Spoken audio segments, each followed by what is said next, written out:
Those ribs of this young male impala were full of meat. The Africa's cleanup crew, the white-backed vultures and associated other vultures, have picked the carcass clean since this morning, leaving almost little or nothing behind. Isn't that absolutely incredible? Good afternoon, my name is Brent Leo Smith.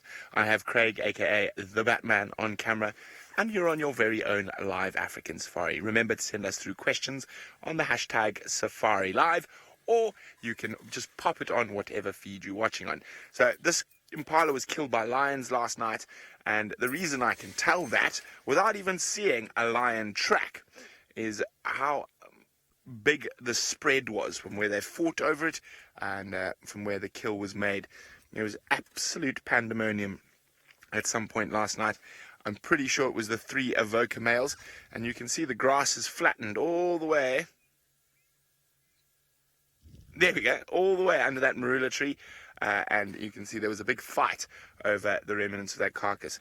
I just came back to check if anything else might have stolen it. So there was enough meat left that a leopard might have stolen it, and Shadulu is in this area, or hyenas. So if they had stolen it, they might have dragged it back towards the den. So we came to have a look.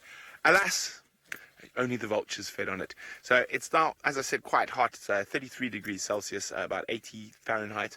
So quite warm, and I'm hoping to find some elephants around the waterholes. So that's my first plan of action. As it gets cooler later in the day, I'm going to head back into this area, and hopefully the Shadulu female starts getting on the move.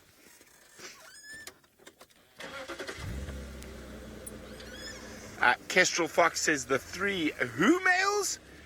Kestrel, the avoca males, and they are a new coalition of young males that are have come in from the north, from the Timbavati, from an area to the west of where the Birmingham boys came in from, and they are getting to that age where they might start making a play at taking over a territory of their own. At the moment, they make little forays down into Juma, Arathusa, Sibambili, but then scuttle back towards the north where they feel a little bit more comfortable. With the Birminghams quite, I suppose, preoccupied at the moment down south, around Londolozi with the Tsalala Pride and the Mangen Pride and the Styx Pride with new cubs and stuff in those areas. That means there is a sort of gap up in the northern parts of the Birmingham's territory for these new male lions to move into.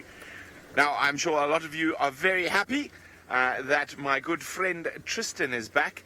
Let's see if he can remember how not to fall out of a game drive vehicle.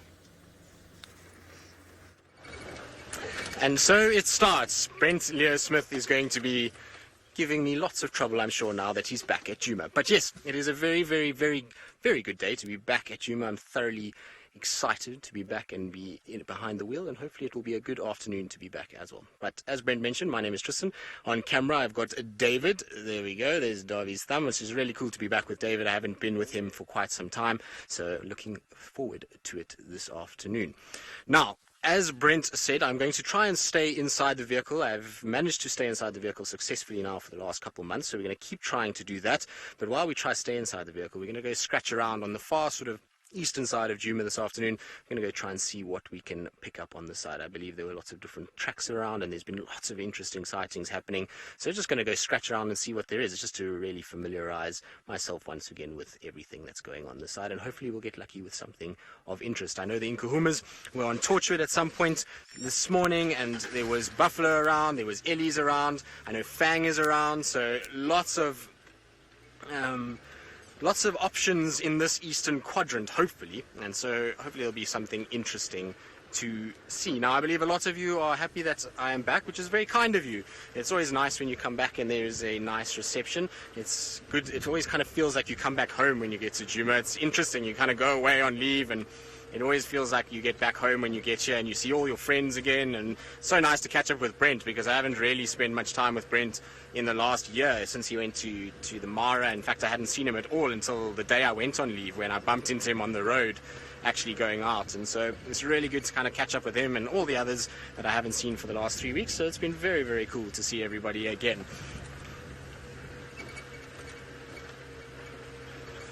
So AB, you say Yay, Tristan is back and I'm very tanned. Well, I don't know, Avi. I'm not sure if I am, but I spent a lot of time in the sun, I suppose, because we went off on a crazy expedition into Botswana, and it was all kinds of fun that we had. It was very, very wet and flooded, and ended up driving through more water than I knew even existed in southern Africa. But it was an amazing time and had a really, really good time, and spent a lot of time out of the car. So I suppose maybe that's why I got a bit more of a tan on at the moment, which is, I suppose, it's good. A bit of vitamin D is always healthy and always makes one feel good about life. Possibly also because I did get stuck while I was on leave and spent the better part of about 2 hours trying to dig us out, and so maybe it's just still mud and all kinds of other things that are still attached to me after that expedition, because that was quite something. We got stuck in a massive big puddle that was across the road, and a truck had gone before us, and the truck had gotten stuck, and it had left these beautiful 4 nicely well placed holes. And so as we went in, our car just went straight into these big holes, and we ended up sitting and couldn't really do much. So we tried to dig ourselves out. That didn't work. Then we jammed a whole bunch of logs and rocks and whatever we could find inside and under the tires, and that didn't really work. Ended up getting splinters all over the hands and cuts all over the place. Then I fell on my backside, which was very, very funny because the mud was very, very slippery, and I was trying to kind of go down the steep embankment to try get to where the car was, and kind of misplaced my feet and, well, ended up on my bum, which was quite very funny. And that was kind of where the mud started. And so that was great until somebody came along and eventually pulled us out a few sort of hours later. Now, Dale, you're wondering how Botswana is different to Juma. Well, it depends where you are in Botswana, because Botswana's got a very diverse amount of places to go, and Brent will attest to this, given that he grew up actually in Botswana.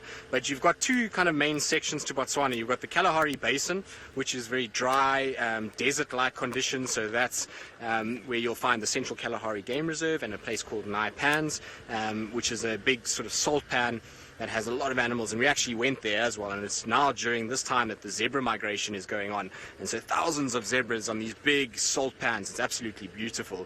And then if you go further northeast, you then start going up into the Okavango Delta, which is a big, basically wetland area that, well, was not a very clever idea from our part, because like I say, I think we ended up driving through more water than we did dry land over the time that we were there. But the Delta is an interesting place because you've got big mapani trees, which is, we don't actually get mapanis here on Juma, and there's huge groves of them, and then you kind of go through those mapanis, and then you start hitting the edges of the wetland, and then you get these kind of islands where there's water channels that go around, and then big grasslands in between that, where you find all kinds of animals like red lechwe and all kinds of crazy cool birds that occur in those areas. So it's very different to here. It doesn't look at all the same in any way. It's a completely different environment. Good. Right, now I'm going to try and actually find some animals and stop waffling on about Botswana, and while I do that, let's send you across to Taylor McCurdy, who has found her very first animal for the afternoon. I have got a congregation of animals here, from swines to all sorts of fowls. It's all happening at this little pan this afternoon. Good afternoon, everybody. My name is Taylor McCurdy, and on camera with me today is Sebastian, and we're hot. It is stinking hot today. But we're thinking about perhaps heading down towards Chitwa Dam for a little swim. Also, Seb, you've got a weird... You have is it a scorpion? Hang on, everybody. Stand by. What is that? No, wait, hang on. It's a prawn. Literally. Oh, no, it's not. It's not. Do you know what was the wing that we were looking at? Yeah. Then why am I scared of it? Gone. No, it's gone now. I don't know what that was. It was the creepiest looking insect I've ever seen in my life. It looked like it was a scorpion, but it wasn't a scorpion. But I'm going to sit back down because I've now scared the warthog. But that was quite cool. It was just in the lens. False alarm on the scorpion. You're right, Nikki. Don't worry, I'm not going to get stung this time. And how's that warthog? We were worried that it was dead at one point because we couldn't see it moving. But it's obviously not dead. It's just exhausted from the heat. And I think that that's a very clever spot it's got over there. It's got some shade. It's also got half its bottom in the water, keeping it nice and cool. Although I can't imagine that wallow will be particularly cool on a day like today. We've had some scorches the last few days. but he seems to be quite content. I do know that it's a male. Well, we can tell there was a second reason, but he's covering that part now. But he's got two very prominent warts on the side of his face. We know the girls only have one pair. The boys have two sets. Look at him, gone straight back to sleep. He's got a decent pair of tusks on him. I wonder if it's my old friend that's missing half his tail. Oh, hello, go away bird. It decided to join and then pop back up. Again, now it's clambering around, I think, on a buffalo thorn. Yep. Watch your feet, little birdie. That's a prickly bush you're on. Very hot today as well. Linda, you said that the pig looks quite cute. It does. I kind of just want to go and snuggle up next to it. I don't think it will be too happy if I did that, though. Ravinda, you're making me envious now. You've said it looks like this pig is at the spa relaxing. Yes, he's just come, for some Sabi Sand mud.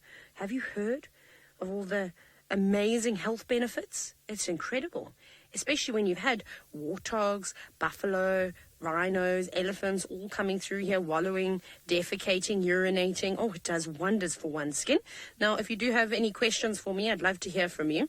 Perhaps maybe about more of the health benefits. You can hashtag Safari Live, or you can also talk to us via the YouTube chat.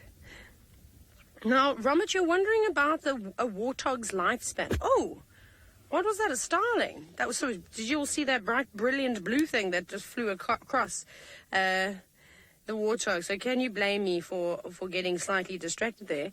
Where did it go? Oh, there it is. Is it a Cape Glossy starling? It just looks so pretty. I'm getting to your question, I promise you. I think it... Sorry, Romit, what was the question from Romit? I've now completely forgotten. Ah, yes, my bad. I apologize, Romit. I suffer from ADHD. It's a problem, and I get distracted. I try my absolute best. Well, warthogs can live for a fairly long time, but out here in the Sabi Sand, because that's what your question was how long can a warthog live for, they're serious prey species, so I don't think a lot of warthogs reach their maximum lifespan. I'm going to say maybe around, 13, 14 years old, probably a little bit less than that. I reckon if a warthog made it to about 10, that would be really good going.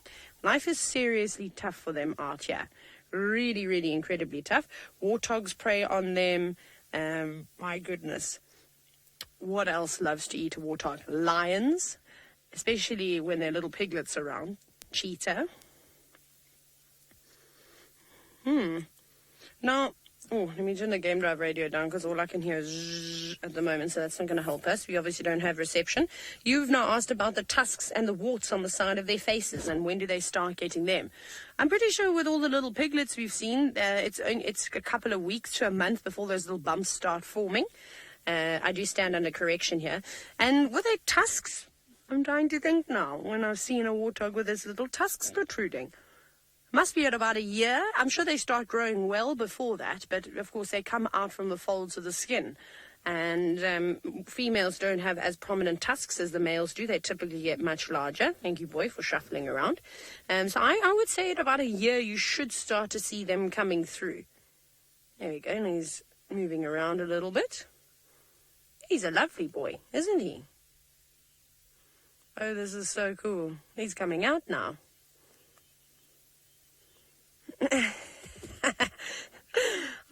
You've all got such a great sense of humor, haven't you? Matt, you've said, is ADHD a standard issue with does it come with blonde hair? I suppose. My best friend is 10 times worse than me. We're a nightmare at school together. We always got separated from one another because we not only bounced off of walls, but we distracted the entire classroom. It was a nightmare. I can't do that. I still do that. I haven't outgrown it just yet.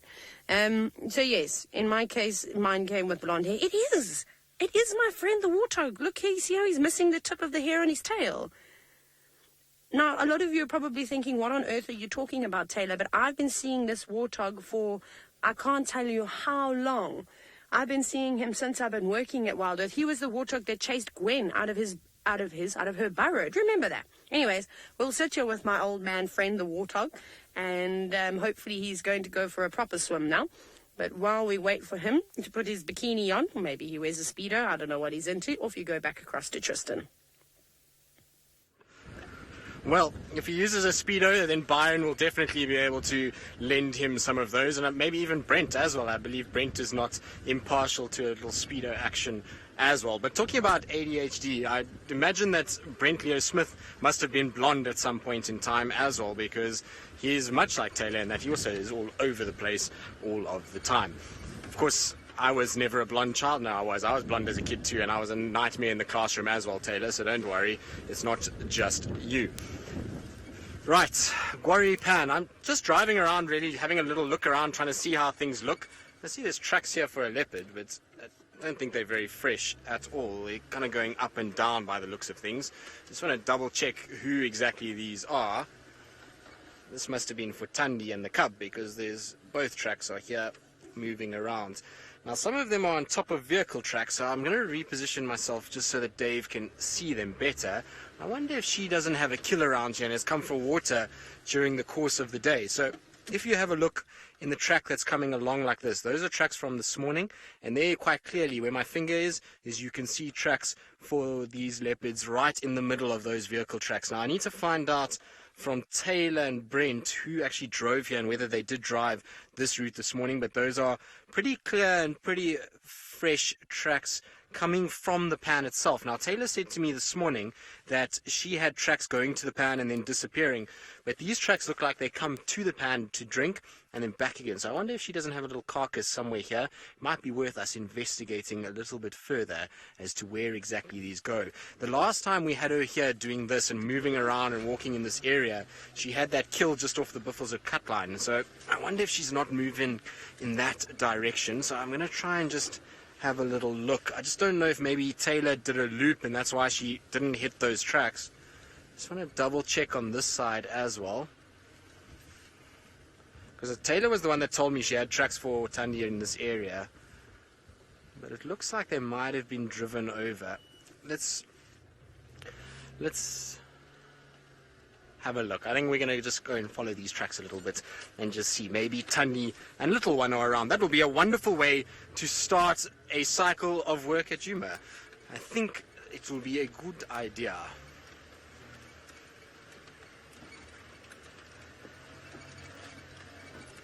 Billy, who's 5 years old, you're asking, did I see any leopards while I was away? So, Billy, yes, I did see a leopard while I was away. I didn't see any in Botswana, funnily enough, which is very disappointing. I was hoping to see them. I saw lots of tracks for leopards, but I didn't actually see a leopard itself. So I looked around, but I did see one in South Africa, in the Kruger National Park. I went to go visit a friend, and we went for a drive up near an area called Palaboa, which is north of us and is a little bit further towards sort of the Zimbabwe side. And there was a little young female that was about a year old that was sitting on a termite mound, so it was very, very nice sighting. So at least I got a leopard fixed while I was away, but I did try hard in Botswana to look for lots of them, and like I say, found lots of tracks, but because it was so wet and so kind of full of water, I think a lot of the leopards were in places that we just couldn't get to, unfortunately, and so we had to give them a little bit of a skip. But it's okay, we'll just make up for it now that we're back at Juma and try and find as many leopards as we can over the course of the next few weeks. Now, while I check where these tracks go and whether they come out onto the cut line, I'm going to send you across to Brent Leo Smith and see where he's gone since he left his crime scene. Well, welcome back. I'm back in that area, that Shadulu.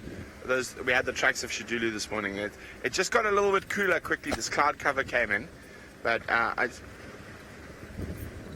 Tristan, come in. I just want to chat to Tristan quickly. Tristan, are those tracks on top of tracks from this morning? Otherwise, they're from about 2 days ago, I think.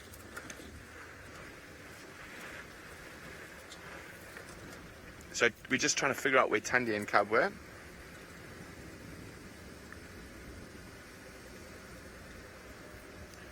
Yeah, me. Oh, exciting. Oh, very exciting.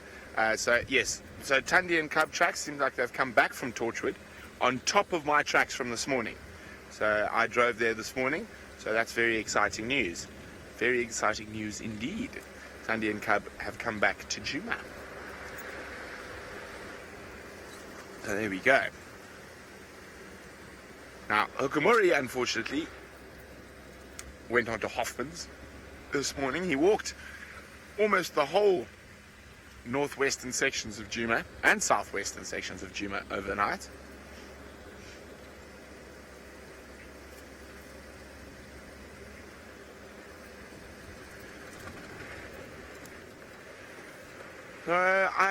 As it got a bit cooler, I thought I'd just have a quick look around Impala Road to make sure that Shadulu's tracks don't pop out. Otherwise, I'm quite sure she's in here somewhere. So if they don't pop out, I think I might go back to the last tracks and have a little stroll, see if she pops out. And other than that, if we have no luck here, I'm going to head for the waterholes, see if we can find some elephants having a good old splish splash. But in the meantime, let's go back to Taylor with the wallowing warthog. He is such a cool warthog. For all the new viewers, I'm so excited that you all get to know him and that he is back again. He is a lovely old fella. I reckon he must be close to the end of his lifespan now. I mean, we've been seeing him for a long time. I actually wonder if you had to go back a couple of years on Safari Live, I reckon you'd have a lot of footage of him. Because he's quite easy to identify, just purely because this is his watering hole. This is his wallow. It's his favourite. But you can see he's enjoying lunch at the moment in the form of the grass seeds. Loving the grass seeds at the moment. And his burrow is not too far from here. I reckon if we had to drive onto the fire break, onto the sneaky road, where Gwen used to have a den and used to keep her cub, we would find fresh tracks of a warthog. And I'm pretty sure he'll be in there. So he's just missing the tuft of hair on his tail. And you can see his tusks are quite worn as well. But he's a funny fellow. I'll never forget, Seb and I had the most amazing sighting where we came down Gowrie Main. We got to this pan and he was having a fight with another warthog. And I'd never seen warthogs fighting before. And he basically chased this intruder away. And then was so excited that him and his girls all came racing to the pan, and he literally dived face first in. I think we got it live, Seb. We did, hey? Yeah. Some of you may remember that. He actually nose-dived into the water. It was so cool, and I would love it if some of you that can remember that sighting that were watching it live could please share some of those screenshots, because I know you all shared quite a few of them. So hashtag Safari Live on Twitter. It would be really, really cool, so that everybody knows who we're talking about. He's so relaxed. You won't find another relaxed warthog like this.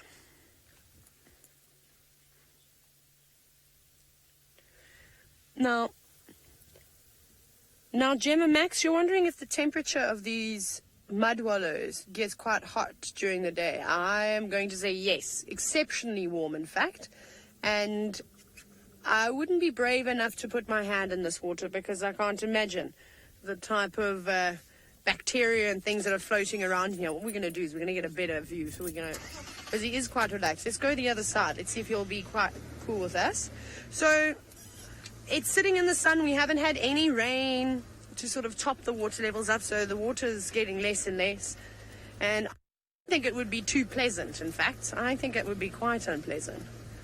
He doesn't really mind the cars too much. I don't think he's ever run away from a vehicle before. Well, not since I've gonna go right. Watch, he's gonna go right back to the other side. See, that's, yep. Here he is. Oh, this is nice. Hey, big boy. And he doesn't have to go anywhere. I mean, he's really clever. Oh, did you hear that? Might be some elephants on Torchwood. There was an interesting sound. Perhaps they're coming down this way to go swimming. Maybe they'll join us here with a warthog, or perhaps they'll go down towards Chitwa Dam. Who knows? Now, he's obviously covered in mud, he's covered in water, and he's surrounded by grass as he has lunch. And, Paulie, you were wondering, why do they cover themselves in mud? Well, it's not actually just the warthogs that do it. There's quite a few different animal species that will wallow around in mud. Buffalo are big culprits too, so are rhinos. Black and white rhinos love to have a wallow during the day. And then elephants typically spray it around on themselves. Or if your name is Daryl and you weigh 5 tons, you will roll around in the smallest amount of mud you can find. And most of you actually watched that on the dam cam after a sunrise safari one day. And the reason why they do that, it's important. It helps keep them cool, firstly, on hot days like today. But as we know, a lot of these animals are plagued with parasites. And I was saying this morning, and we say it often, how important it is, though. It's an indicator if animals have got ticks on them. It means that they're fairly healthy. So a certain amount of ticks is normal. They say the average amount of ticks on an impala should be about 5,000. Can you imagine having 5,000 ticks crawling over your body? I don't know what that statistic is for warthogs, however, but that mud will also help suffocate some of those parasites that are living on them too. And then they normally have a good old scratch on a trunk of a tree or anything they can find, really, and then they can just lodge them that way. Hello, old man. You can see him, he's really retired now. All that saggy skin. Now, young Willow, who's only 3 years old, you're wondering what happened to this pig's tail. Well, Willow, I'm not really sure what happened to him, but maybe he got into a fight with another warthog. That could have happened. Perhaps it was a leopard that tried to catch him, and he lost the tip of his tail, but he survived. Or the same thing goes for maybe a lion tried to do that. So there's lots of different things that could have happened to him, but we'll never know. Promise you, Willow, that'll be the first thing I ask this warthog the day that I can speak Warthoganese really well, as I'll ask him firstly what his name is, and how much fun did he have chasing Gwen, who's the hyena, out of her den, and then also, of course, what happened to his tail. It's like he wants to answer me. But he's quite funny to watch. Now, we really need to appreciate sightings like this, because they normally just run away from us.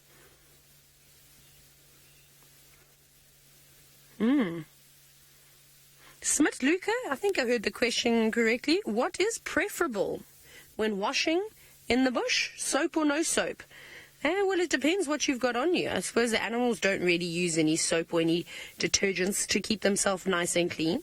They don't mind that at all. They prefer the natural smell. However, you and I, you can use whatever you like, really. It doesn't matter at all. There are some plants out here that, in fact, are like normal, like soap. For instance, the devil's thorn. It's growing all over the open plains behind our camp. We might even see some here. If I do see some, I'll show it to you. That you can make a soap from. And even a plant called squill.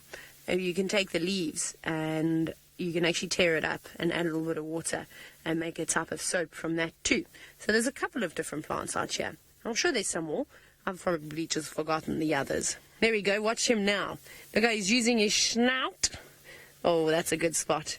Looked like he was trying to loosen the mud. Oh, so comfortable. The coolest warthog in the Sabi Sand, in my opinion. And I'm so glad I got to see him again, because I thought that he would have either been eaten by something or perhaps just passed on from old age. But he hasn't. He's still with us. Very cool. Off we go back across to Tristan and to see if he's still catching some more rains and working on his tan. Well, no, not really catching any rain at the moment, but we're hopefully going to try and catch up with a leopard at some point. Sorry, I was trying to get myself all sorted out. There's all cables again. Forgotten what it's like to be plugged into a system. But we've come to Buffelshoek Dam. We did a loop round just to see if those tracks came out, and so far no tracks that we could see coming out into the cut line or coming sort of towards the fire break and then back towards Buffelshoek Dam area. So I think if she does have a kill, it must be fairly close to where Gwari Pan is, and so we'll just kind of scratch around there. But there is our ever-present hippos that are here. There's 2 of them today. Kind of goes in a bit of fluctuation at Buffelshoek Dam. Some days there's just the one. Others you'll get lucky enough and find 4 of them here. So it just kind of depends how it goes. And I'd imagine as things start drying up again, so we'll start to see some more hippos start making their way into towards Buffelshoek, because it's one of the dams that's really held water probably better than most of the others, and it's got a lot more water given that it's got these 2 inflows. But it's always interesting watching the dynamic of the hippos at Buffelshoek Dam. It doesn't seem like there is a dominant individual that kind of sticks around here. There seems to be a lot of fluctuation and movement between all of them, and you find one comes in and then it's out again and then back in, and kind of just always moving about and never really settled here. And I wonder if it's because We just don't have any female hippos in this particular section. But otherwise, Buffelshoek Dam is fairly quiet. There's very few birds around. I would have thought maybe there would be the odd heron, maybe, or something like a comb duck or white-faced whistling ducks. They should still be around at this time of the year. And so I thought maybe we'd find some of them. But it seems as though it was all very quiet. Now, I believe that this morning Fang was actually seen here, which is very cool news because I haven't seen Fang since May of last year, which is a long, long time ago when she had that epic kind of encounter with her and she was all around the car. So I was hoping that she'd still be somewhere in this general vicinity. I saw the trucks, they're kind of going in a southerly direction, so we'll go along Hippo Pools Road because I want to check there anyway for any sign of Tandy. But it'd be really good to catch up with her, and I believe she had an epic morning swimming around here and going crazy, and so hopefully she'll come back this afternoon. It seems as though Buffelshoek Dam, though, is a bit of one of those dams that I struggle with a little bit in terms of actually finding too many animals. It seems as though it's a kind of a dam that Brent has a lot of luck at and Taylor, but very seldom do I see very much here.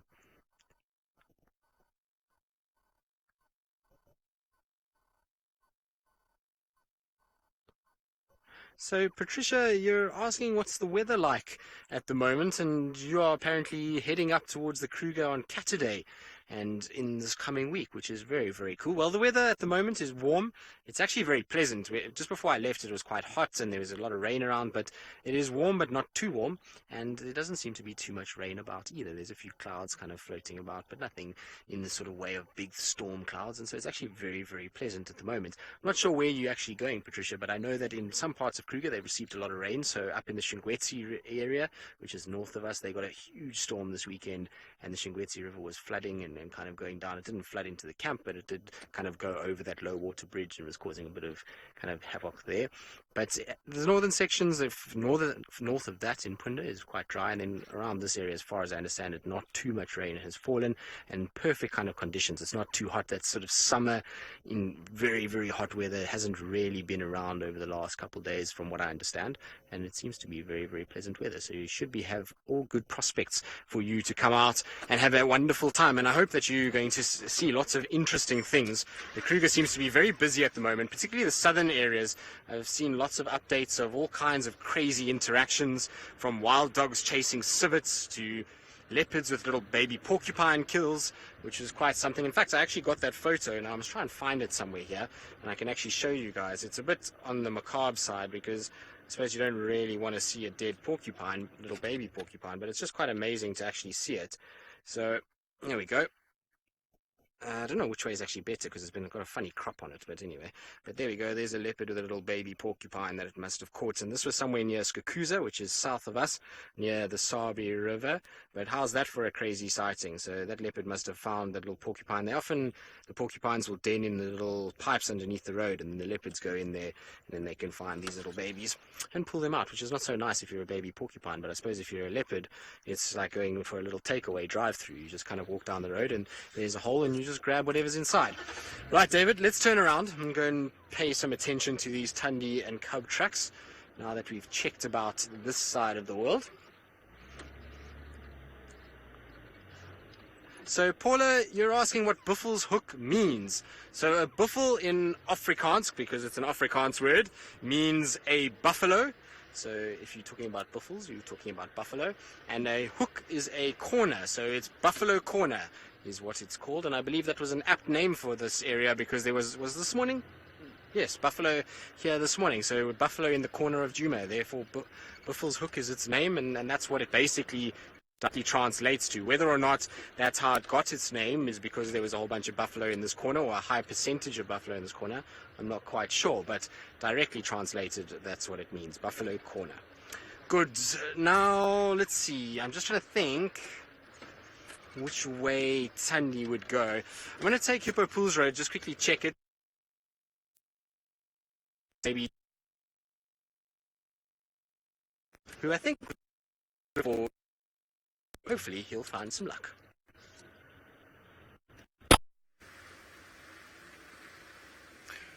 Welcome back. Sorry about that. It seems like Tristan's found some gremlins. I'm just checking again very, very carefully. There they are.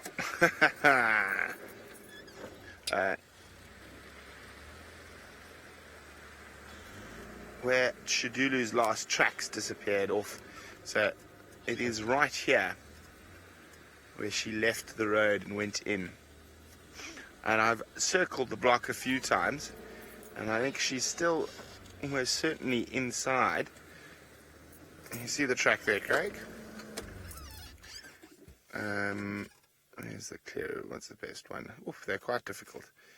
Okay, you see there's that stick there? Right at the head of that stick, there's a track there.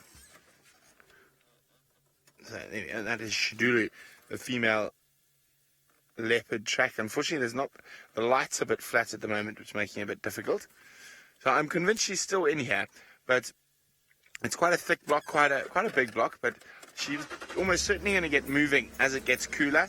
So I think in the meantime, let's go check the water holes. Unless I see her sitting on top of a termite mound, which I don't. Okay. Off we go.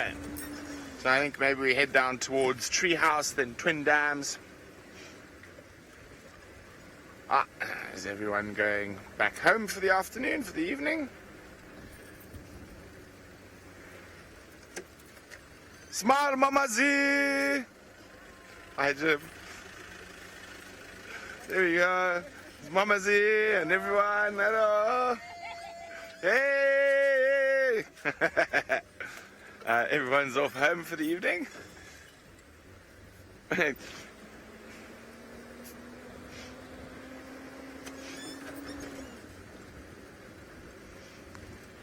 Dale says, can we assume Shidulu is pregnant now that she's no longer an estrus? No, we cannot.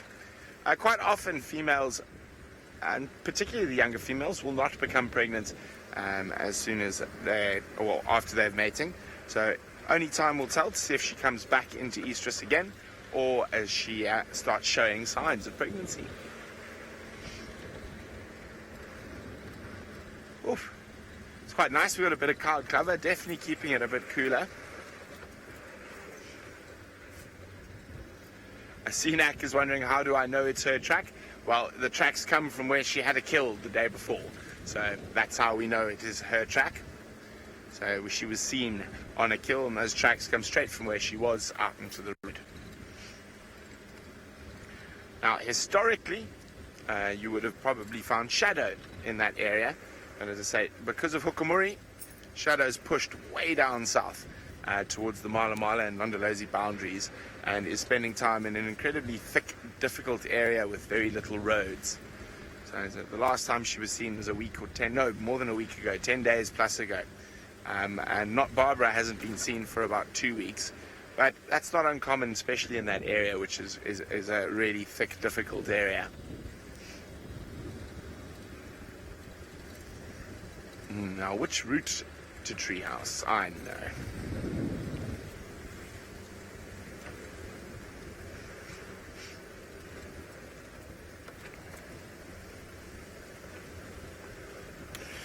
Hi, Al.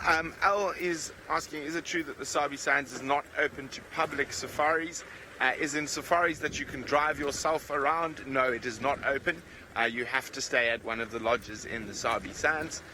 Unlike Kruger, so it is not open to public safaris. You cannot drive yourself around the Sabi Sands, but you are more than welcome to come stay at one of the wonderful lodges in the Sabi Sands, and you will have a guide who will take you on your safari. So the Sabi Sands is made up of private land that is owned by different individuals, and it is open to Kruger. It forms part of the greater Kruger, but it is not public land. So that's why you cannot take yourself on safari in the Sabi Sands.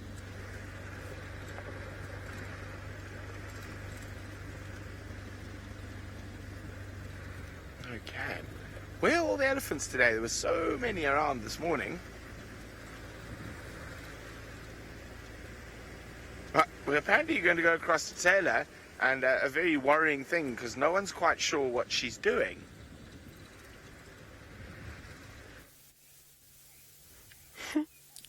No one knows what I'm doing is because I'm scrolling on my mobile device trying to find a picture of Wilbur when he was in his burrow. but I can't find it. I'll have to try keep looking for it. I did post it on Twitter, and I think Debbie from Vancouver posted a picture of the warthog. Also, I've just given him a name. He will now be referred to as Wilbur, named after my dad's favourite author, Wilbur Smith. So we'll just keep it at that. I think Wilbur's a nice name, nice strong name for a warthog, and because he's older. Because I mean, you don't hear anybody who's called Wilbur these days. But yeah, we've had some amazing sightings with him, some really, really good ones. He's quite a funny character. He's always up here, so if you just come looking for him, you normally find him. We raced off from Wilbur because we heard a francolin that was alarming, and I was hoping to find it perched up in a tree, but it wasn't. It was down on the ground, and sort of cowering under a shrub, so I suspect that it was perhaps a raptor that flew ahead that scared it, not a leopard. So no luck there. We're going to eventually make our way down towards the dam, towards Chitwa Dam. We'll just check a couple of roads first. I'm also trying to see if I can spot any elephants to sort of catch them as they go down. But nothing just yet. I'm sure at some point.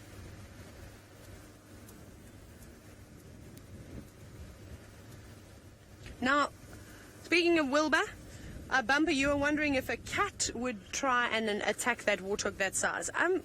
If you're talking about a domestic cat, probably not. Wilbur would kill it very, very easily. But a lion and a leopard, and even a cheetah, would be brave, though, for a cheetah to go after a big warthog like that, because they're exceptionally powerful creatures. But a leopard and a lion, yes, most certainly. And Brent had the experience where a hyena tried to bite off a bit of bacon off one the other afternoon. So that can happen too. But I feel like Wilbur has fended off many predators in his life. And I reckon that's probably why he's missing a bit of his tail. I'm sure he's got loads of stories to tell. If only he could talk and we could sit around a fire with him. Not him on the fire, please. I don't want to eat Wilbur. I just meant to have a chat. Just in case anybody starts telling me how I want to eat this poor warthog. I don't want to eat him, I promise. But we've got a nice collection of animals over here at the moment. We've got impala, we've got some inyala.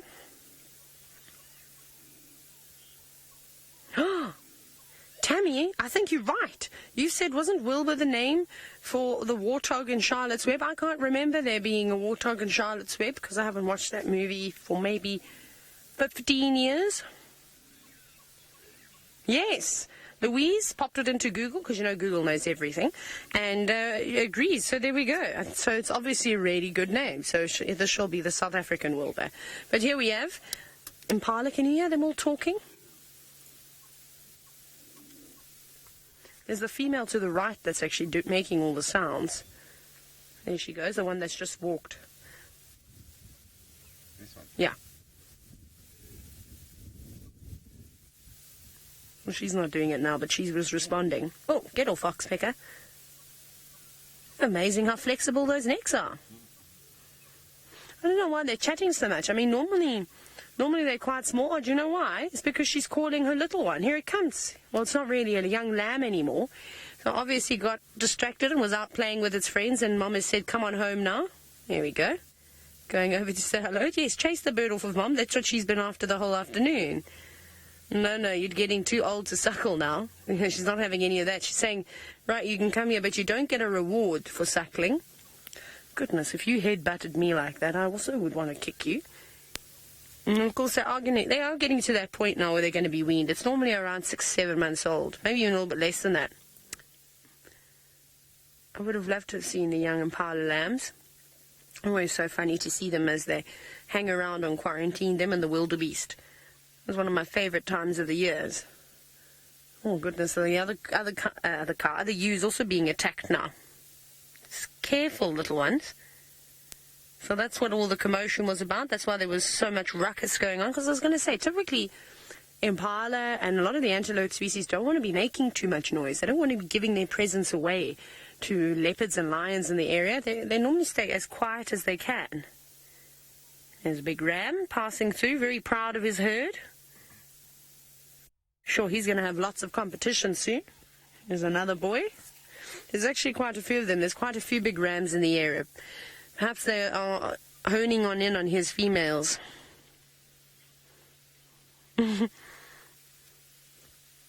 Actually, I think you may be talking about the impala ewe that was swinging her head around. You said that looked slightly uncomfortable and that she might have a bit of whiplash.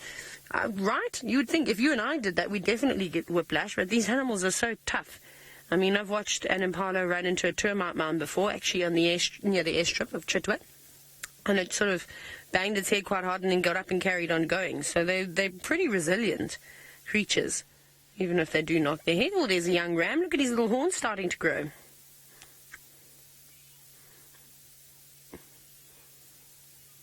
Ooh. Now, we did see an Inyala. He's hiding behind the bushes at the moment. And Dale, you're wondering if he is all alone. He's there. He's just moving off to the right now. I'm sure there's some more here. It's not uncommon to see impala and Inyala interacting with one another. Inyala predominantly being browsers and impala being mixed feeders. They will hang around together. And remember, animals are fairly social because it means safety in numbers. They've all got better senses than one another. Impala have got incredible eyesight. Inyala's sense of smell and hearing is also fairly good. So if they work as a team, if there are any leopards, and we know that this drainage line is a hotspot for leopards, they'll be able to alert one another. So it's a good idea that they do stick around, and I'm sure that there are some Inyalas maybe just further down into the drainage line. That could definitely be a possibility. But I think what we're going to do now is we're going to go on a patrol for elephants like Brent, because it is hot, and I would like to see some elephants swimming, because that is, I think, my all-time favorite thing to see, in fact. Elephants swimming around, and it sounds like the chats, well, I'm sure Tristan would like to see it too, coming back to work. Huh. Whose footprints are on the ground here? They look like they're from this morning's. This morning, lion tracks. I don't know which lions were passing through the property, but they're very, very old. Hello, excuse me, coming through. Got an impala roadblock at the moment. Well, actually, I think this is where the young lambs were playing. There seems like there's quite a few of them. Come on, off you go. Oh my goodness. Look what the elephants have done. Wow, they've really stripped this tree. The elephants have done some serious damage there, as you can see, stripping the bark. And it doesn't look like those are boring beetles. I think that's actually from the tusks of the elephants, those sort of scrape marks. They're quite hectic. Now, Sinak, you're asking about the impala and for how much longer will they suckle for? Well, the adults, you can see the females are getting less and less tolerant. So I don't think it will be for very much longer. Maybe only in a couple more weeks, in fact. I don't know when most of the impala were born. Seb, you would have been here. Was it December or was it December? Mm-hmm. December, January, February, March, April, May. No, a lie. So maybe like 2 more months or so? Must be getting there close. I forgot for a minute when the impala were born here. It was where we saw them, some impala when they were in September were being born in the Mara, and then some more a little bit later. And another question. Whew, banging them out today. Nedra, you're wondering about how many times a year do impala give birth? Is it only once? Yes, you're quite correct. They only give birth once a year. But it was interesting in the Mara because I saw 3 different times there were young impala around, like little lambs. Obviously, you always get some that give birth a little bit earlier, and then you'll have the bulk of them, like in South Africa, being born in December, and then some late ones.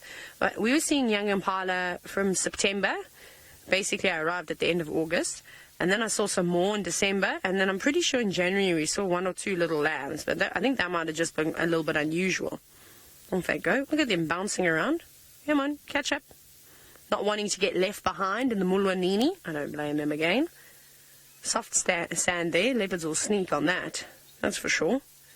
See, like that's quite a little one there, in fact. Ah, well done, Seb. Telepathy. That's much younger than the others. So that was obviously born a little bit later. I mean, that only looks to be a month old, perhaps. And the others are at least, 3-4 months old already. Very cool. Off you go. Very nice to see them, though. Ah, you know what, Seb? We're going to show everybody one more thing, because I see another Inyala. Let's put Dale's mind at ease. Can you see it there? We'll show you very quickly. So there are more Inyala around Dale.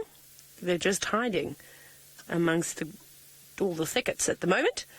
So while we navigate around and try and listen out for some elephants that are breaking branches or perhaps splashing in the water, I'm going to send you across to Brent, who's basically listening out for the same thing. Yes, and so far no luck, but we're about to arrive at a little pan system at the moment, so quite exciting. It is the pan where Hokomuri caught that kudu, 2 days ago now? No, yesterday. It was yesterday. Oh, that we found him here. Now, I thought it was apt. I did promise that I was going to take the tail of that kudu and create some flies for fishing with it. So while we're here, let's just make sure there's no elephants at the water first.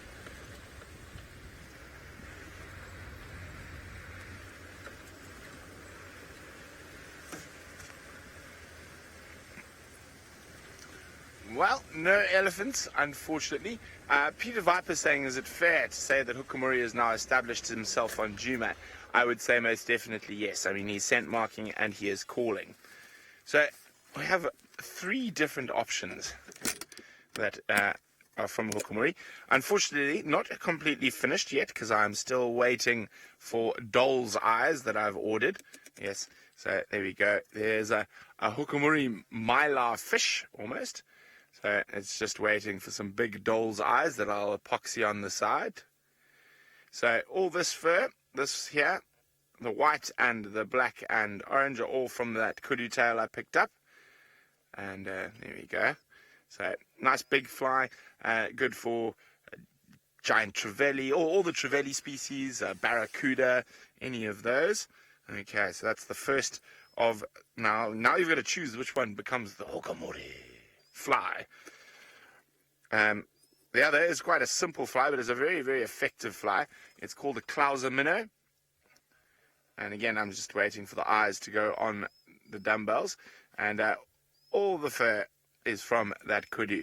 And a little crystal flash and some copper wire. Yes, this is called a Klauser minnow. Nicola Austin was wondering. A Klauser minnow. Very good for tigerfish and all sorts of other saltwater fish. And then the third is a modification on a Klauser that I've had much luck with on lots of different species. So basically it's a Klauser, except I added a bunch of tinsel on top. And very effective for all sorts. And all the fur in here is from the kudu. So you guys get to choose. I'm going to pop them down. Which one should be named the Hokomuri? There we go. So we've got the standard Klauser with copper. The mylar. Now you've got to remember, you've got to imagine this one's got big doll's eyes on either side, and and I've still got to finish the epoxy head. So that's that one. And then my modified Klauser. This is actually one of my favorite flies for tigerfish, but it works really, really well for lots of different things.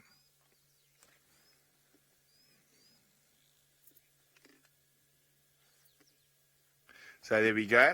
Dale thinks it's the first one. Well, and Ladybird. Well, I think I'll let you guys vote. Well, let's see who says which one should be which. But there we go. So those are all 3 sort of saltwater or predatory game fish flies. Okay, let's pop them back in my box.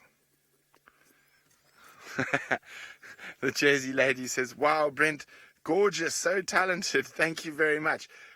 Well, the main reason is, it's quite fun to make flies as well, and I find it quite sort of calming. So today I did some research, some reading, then I tied 3 flies, and then did some more research and reading. So it's quite a nice sort of thing, especially when you're reading some quite heavy scientific documents on certain areas. I quite like to. I keep my fly tying kit at my desk, whack a little fly quickly, take my mind off everything before having to go back to it. Now, yeah, so it's always quite fun when you catch something on a fly you've made. Well, it seems like everyone's voting for the first fly. 13 rainbows. 13 rainbows says definitely the first one. It stands out the most, but also like the second one. Oh, elephant tracks heading towards treehouse. Maybe we'll get some luck.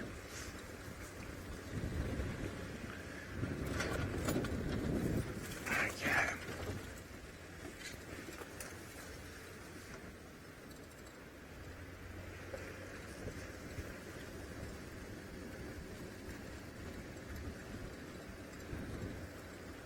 I didn't quite get that next. Can you go again?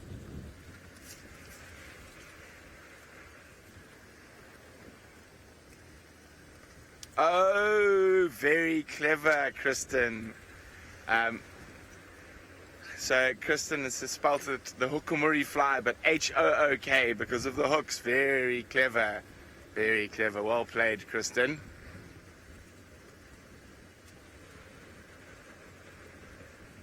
Okay, so there are some elephant tracks now heading down towards the treehouse waterhole, but I'm not seeing any ellies from here. Oh, guinea fowls!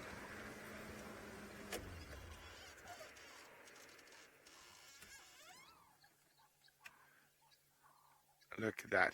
Now there is another bird whose feathers I use quite regularly. So you don't only use in kudu tails when you find them in the bush, but you can use guinea fowl feathers and all sorts of other stuff. Seenak says, are you a good fisherman? What's your biggest catch?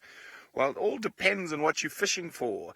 Seenak, my biggest freshwater fish is a sharp-toothed catfish of around 35 kilograms, which is, I can't work it out in pounds, well, 35 kilograms, which is big, nearly as tall as me. I'm trying to think of my biggest saltwater. I've got some decent saltwaters. Got tarpon over 50 kilos before. Cabera snapper, 53 kilo Cabera snapper. That was a monster. Which that's well over 100 pounds. And I'm just trying to think. My biggest tiger fish is around 11 kilos, which is very big. Biggest trout, 10 pounds, just over 10 pounds. I've been fishing for a long time.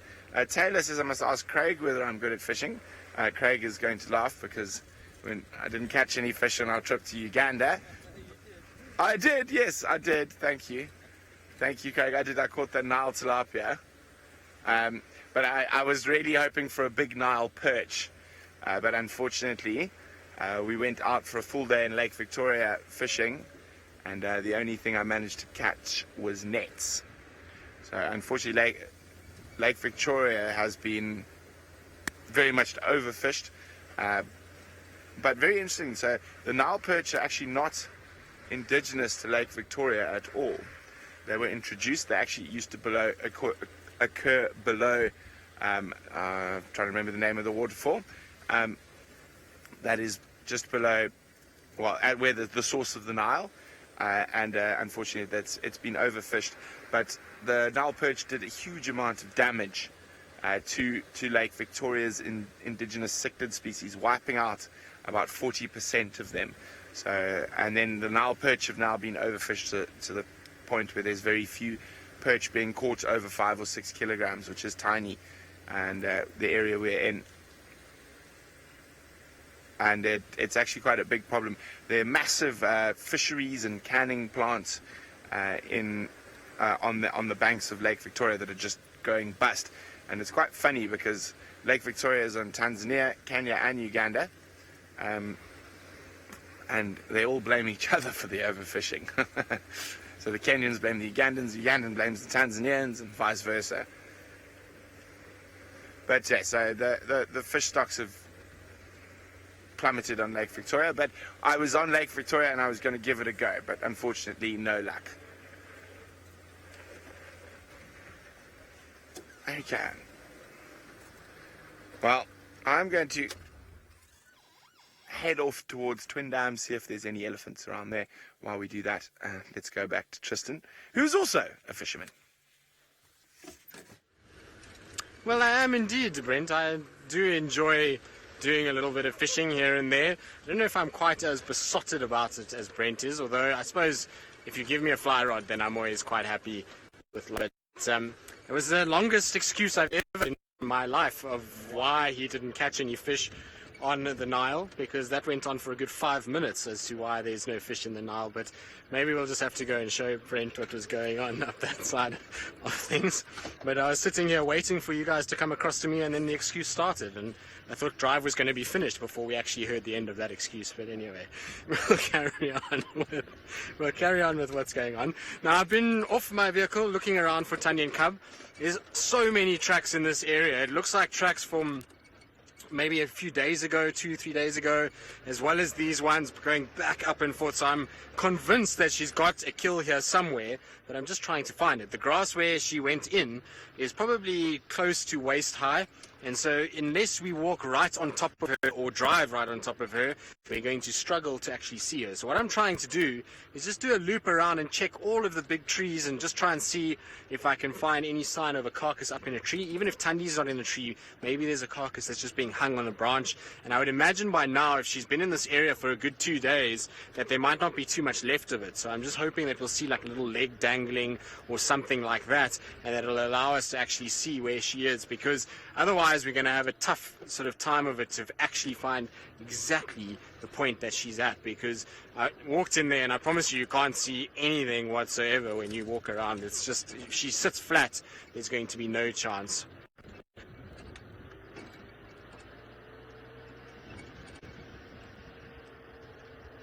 So, Noel, you're asking, is Hukamuri or Shadulu better for genetic diversity? Well, Hukamuri, given that he has come from so far away, is completely different genes to any of the females in this area. Not to say that Shadulu isn't either. So I suppose both of them are equally good for this area in terms of a genetic diversity, because Hukamuri is going to bring, well, male and female genes that we don't have in this section. I highly doubt either his mom or his father were in any way related to the leopards that we're seeing here now. It's possible, I suppose, but I don't think so. And so he's really bringing a completely different mix into the area, whereas, you know, Shadulu, her father is kind of produced other offspring in this area, and so he's a little bit more closely related. But the thing with Shadulu is that she's a different lineage to what Karula Tandy Shadow is, and so therefore she's going to be bringing, you know, a whole number of cubs, hopefully, as the years go on. And so she's going to populate this area probably a lot more than what Hukamuri is going to do. You know, Hukamuri might have 3-4 cubs in his time as a dominant male, whereas Shadulu, if she's anywhere successful as somebody like Karula, could have, you know, 10, 11, 12 cubs that might survive and then populate this area. So difficult to say which one's going to be better for genetic diversity, but they both are good. They're both individuals that are not directly related to the other leopards that we see in this area, and not directly related to Husana or Tamba, or, you know, like I say, some of the females that are also mating. Now, I don't see any sign of carcasses up in a tree. It's pretty typical of Tandy. She's often like this, and you'll find she kind of likes to hide carcasses more under bushes than up in trees. And we often find her actually taking things out of a tree in the morning and under a bush for the day, feeding on it, and then at night putting it back again. So I'm just hoping we catch it lucky by doing some loops around here, that maybe, just maybe, she's going to pop up into a tree somewhere, or we'll just see some sign of a carcass, or even the little cub itself. That would be quite cool. You can see the little cub up there feeding on a carcass. So that's what I'm hoping for, and it's just going to be a perseverance game up in this northern corner. So, Scott, you say you saw the little cub feeding for the first time the other day. That's really cool. So I'm glad Scotty D got to see that. I haven't seen that little one feed at all, actually. I've seen carcasses being taken to it, and the little one just turns its nose up and kind of does its own thing and sniffs it and carries on. But it seems as though she's now feeding off meat, and Nikki tells me that she was dragging around the head of a nyala, which is all very big and brave, and so it's really cool to hear that she's developing and growing up. I'm so kind of looking forward to seeing her because I haven't seen her for quite some time now. I'd imagine she's much bigger than the last time I saw, which was for the TV shows, which was, when was that? That was in January. And so it was in January is the last time I saw her, which is a long time. Beginning of Feb, that's right.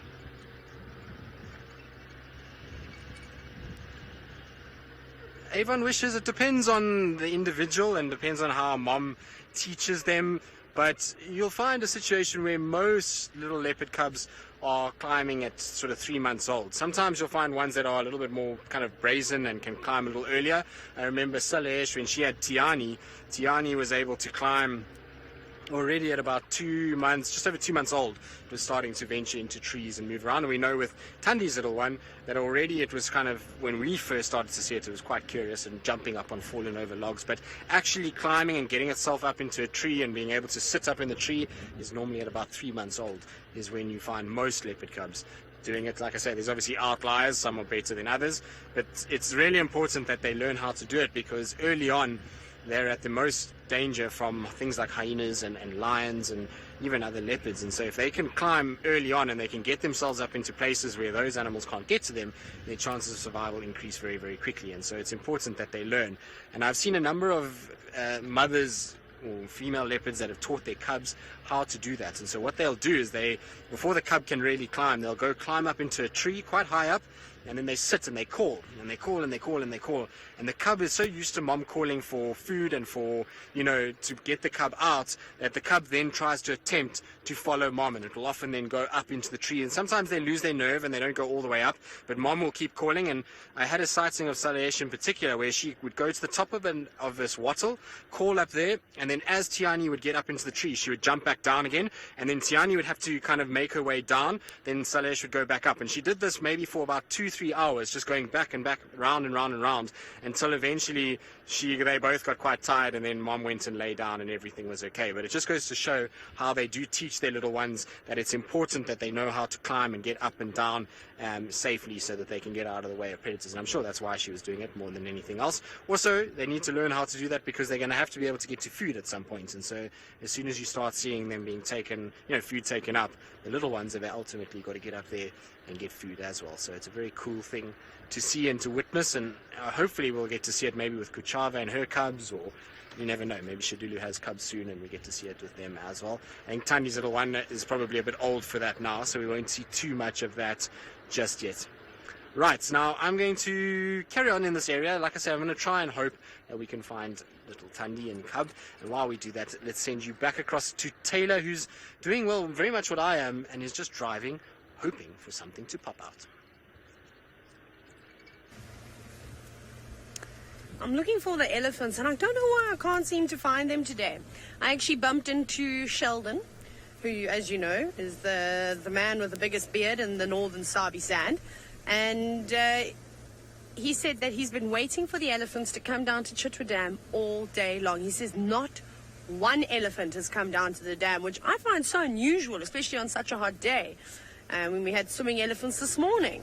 So I'm hoping that at least they come out for the school drives joining us in a little while, in about 20 minutes or so, just in case you are taken by surprise. So that'll be quite nice. So it would be very nice if we could, of course, show all the kids, the animals having fun. Oh, hang on. Let's have a look here. There's a Wiederhopf. No, Wiederhopf, come back. The Wiederhopf is flying away, out of sight. The Wiederhopf is an African hoopoe, by the way, or just it's a hoopoe. The African Wiederhopf. So we're bumbling, and there's not much else at the moment. I feel like we're going to have to go back to those impala. Oh, what was that? Joanna, you're wondering how soon will a female leopard come back into estrus if, I suppose if she's not successful, or if she loses a cub? I think I heard something along those lines. We'll answer both. Normally it's a couple of weeks, 3 to 4 weeks or so, before they come back into estrus again. So it's not particularly long. In fact, it happens quite quickly. I'm just checking all these marula trees because there's some stunning ones out here, and I cannot believe there's no leopards sitting in them this afternoon. It's especially with all the heat. It'll be a perfect spot. I'm just having a proper look. Also some really nice jackalberries.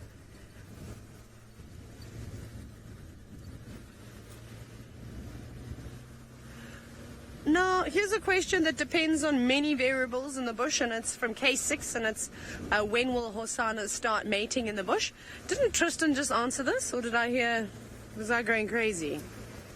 No, maybe he answered something else about Husana. Anyways, I thought I heard that. I must be making all sorts of things up today. So, normally it would be, I don't know, I suppose 4 or 5 years old, somewhere around there, because if they're bigger leopards in the area, he's not really going to stand a chance and take over their territory and take over his females.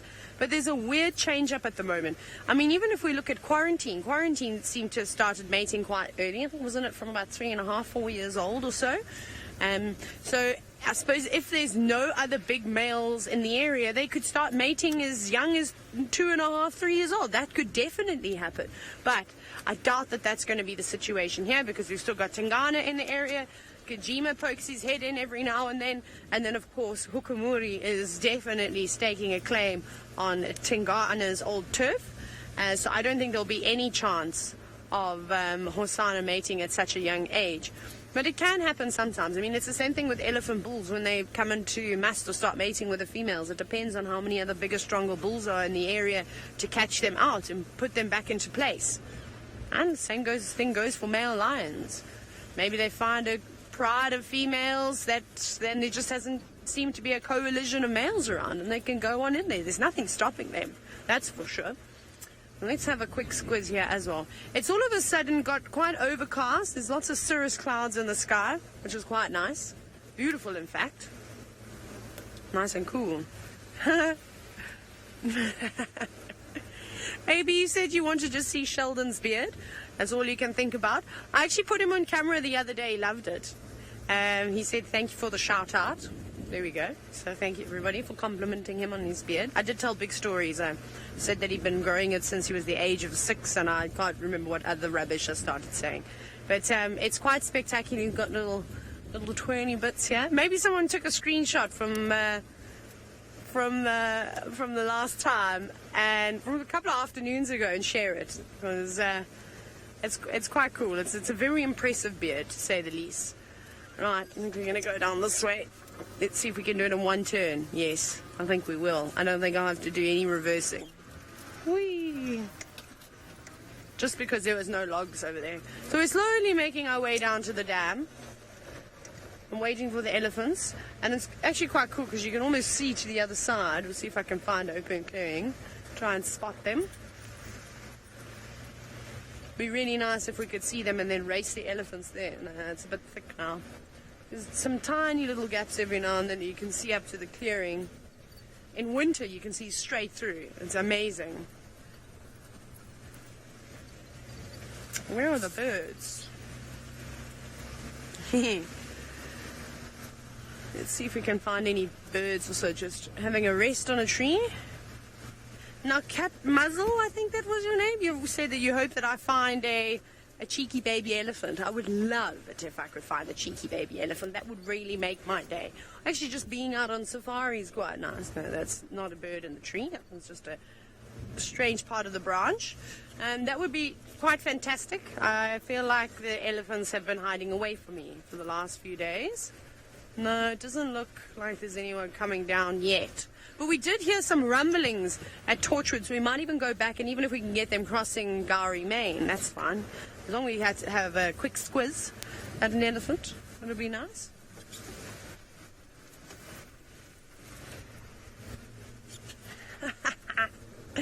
Ooh, everybody wants to meet Dylan's brother. No, Brent's brother Dylan. And Stacey Barr in particular, you're wanting to have a look at Dylan. We'll see if we can find him. My Game Drive radio doesn't seem to be working very well today. It might be cloud cover, could be a number of different things that are causing it. But we'll see if we can find him. And then we'll make him blush. Shall we make Dylan blush on camera as well, hey Seb? Don't you think it'll be funny? There is a bird. I know what I have to say to make him blush.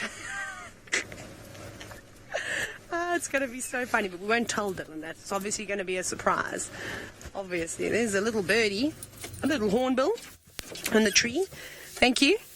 I've been looking. No, and of course it's flying away. Oh, typical. Birds, hey? Let me tell you. We'll try and find out where he is. I might have to try and get hold of Sheldon and see if Dylan is out on safari. I don't know if he is out on safari. Maybe I'll send him a message just now and find out where he is. Anyways, I didn't quite hear where I'm sending you off to, but it doesn't really matter because it's either going to be Tristan or Brent. Well, ADHD McCurdy can't even listen to a link on the radio. Tusk, tusk, tusk. Well, it is Brent, and shortly we're actually on our way to Tristan. So we're going to have a quick look and give Tristan a quick hand in that area where the tracks of Tandy's cub are. We've checked all the water holes, and Juma seems to be devoid of elephants at the moment. So Tristan and I decided to put our heads together and to see if we can speed up the tracking process with two of us checking that area very carefully.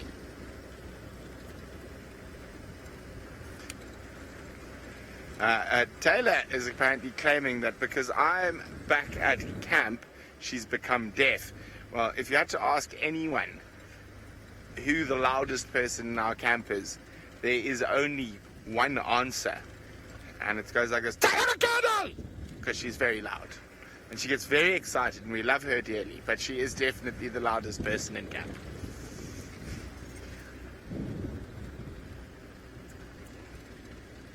Maybe she's still got green paint stuck in her ear from St. Paddy's Day. So there's been a tractor down this road during the day, so any tracks on top will be shining and new. Very, very fresh.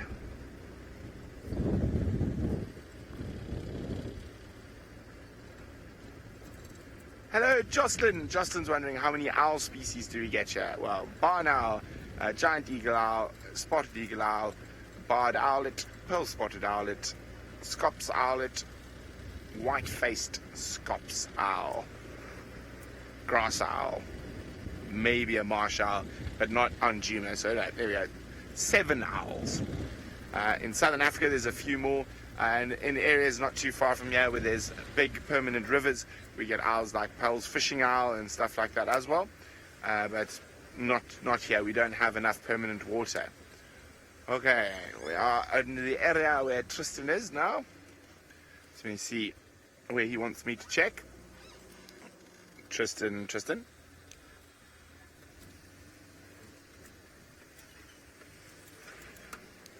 Just coming down from Cheetah Cut Line, where would you like me to check?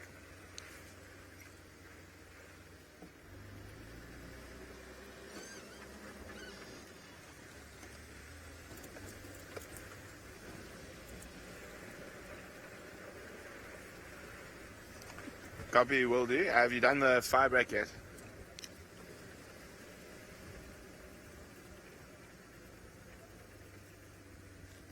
Okay. Copy, thanks. Oh yeah, so Tristan's on the other side of this block at the moment, so we're going to go along Hippo pools towards Buffalo's Hook Dam, give him a hand. Hopefully with 2 of our vehicles in the area, we're going to do double our chances. Now, of course, the Nkuhumas are very close to Cheetah Cut Line, but about 1 kilometre further to the south.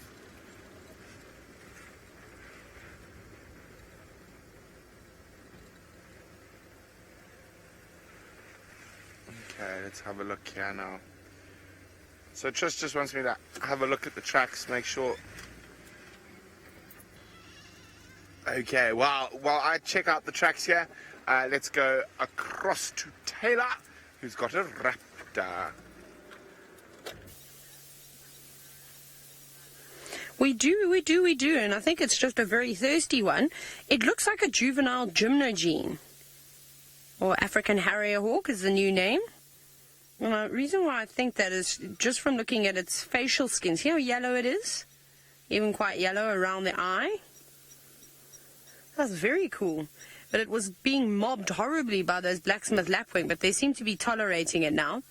Perhaps they've realized that it's not quite after them, it was just indeed coming down for a drink. Wouldn't it be nice if Snappy was around as well? It would be a good meal for Snappy. And young birds like this would definitely fall victim to being eaten by crocodiles just because they're so inexperienced. And he's not having a drink. Oh man, I wish we weren't so high up, but I know if I move the car, it's going to fly away. You can hear those lapwings alarming.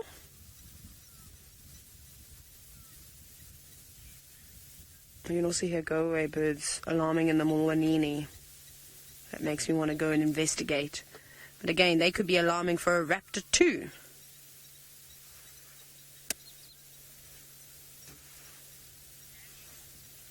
Oh, they've stopped. I'm just listening out to all the birds alarming. There we go, still having a drink of water. Now, Daniel, you're wondering, is it harder to find placement as a guide in the Sabi Sand?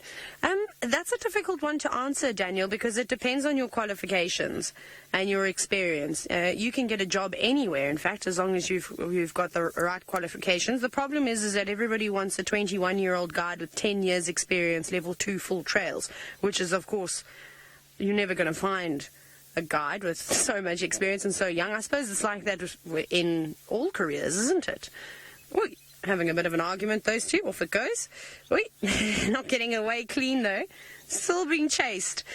So there are some lodges that will take on young guides that have just come out of training and then train them up how they want them to be trained. Look what I've just spotted, Seb. An elephant.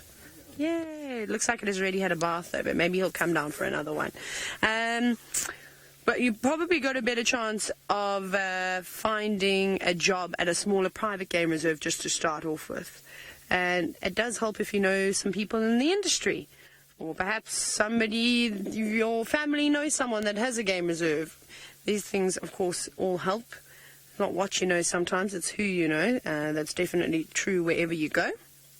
But it can be quite tough to get into the Sabi Sand. Of course, it's the most sought-after destination to guide in South Africa. Everybody wants a chance to come and work here. Now, you can see he's completely wet. But that doesn't mean that he won't come down again. It could be quite nice, in fact. Wonder where he's had a wallow. There must have been a mud wallow somewhere. Nikki, you said he looks huge. Oh, he's a decent-sized elephant. I mean, he's not tiny. I don't think he's quite as big as Daryl. I think he's still got a bit of growing to do. He's got very tattered ears. He's been in the wars, that one. I wonder what he's doing. Is he smelling something? Maybe. Hello, boy. Or maybe he's just not a very big elephant. I have seen some small, old elephants before. With big tusks, like all the growth juice went to his tusks rather than the rest of his body. Not this elephant, another one that I saw actually on the border of the Sabi Sand in the Kruger National Park by the Sabi River. He was just in there having a swim. He was so small. Very quiet. I mean, he doesn't look like he's beelining from the dam. He's actually walking parallel to it at the moment, heading in the opposite direction, but that, of course, could change at any minute. He could come venturing on down. Perhaps he's got a favourite spot that he likes to drink water from. Maybe he's already been swimming. I'm just trying to think, because he doesn't look dirty. Normally when elephants, have a mud wallow, or at least use a small pan, they're typically covered in mud. I wonder if he hasn't snuck in here a little bit earlier, and then he's just done a loop. There's not many places that an elephant can completely submerge themselves. Maybe he went to Little Gowrie Dam. I think that gets quite deep. I've accidentally been there once. Turned around very quickly.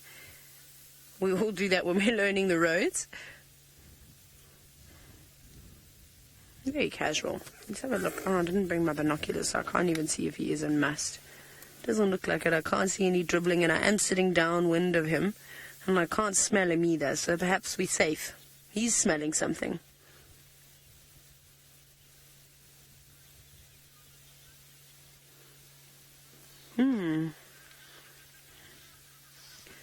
Now, speaking about this elephant's tatty ears, Dale, you said that you're surprised that we don't see more bloody ears because of the fact that the skin is so thin there and there are a lot of blood vessels. You're quite right. I've actually seen quite a few younger elephants, though, bleeding profusely from the ears, and it's just the tiniest of tears and probably been roughhousing a bit. Excuse me, hippos. I'm trying to do a show here. Gosh, you can't take these animals anywhere. We'll have a look at the hippos in a minute. So I actually have seen it, and you're quite right, it does bleed quite a lot. But I suppose because the skin is also quite thin there, it does sort of, the blood clots fairly quickly too. And maybe if they get an injury like that, maybe they'll throw sand over themselves. I've seen also lots of animals when they have got wounds, covering it with sand, whether that's just to keep the insects off, or maybe they know it will help stop it bleeding, like putting on a natural band-aid. I'm not really sure. And off he goes.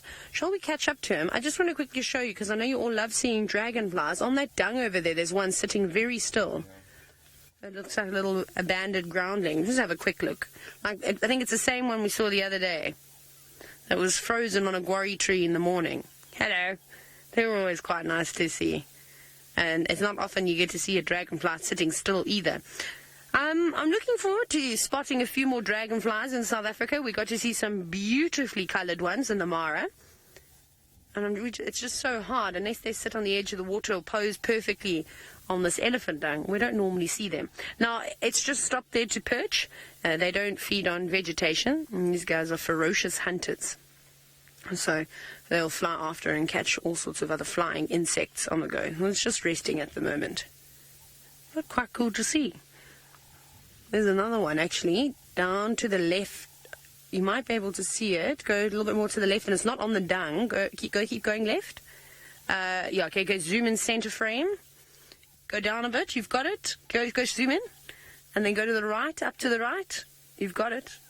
There we go. Zoom in more. And then a little bit to the left. Now just go. There we go. You've got it. You've still... Yeah...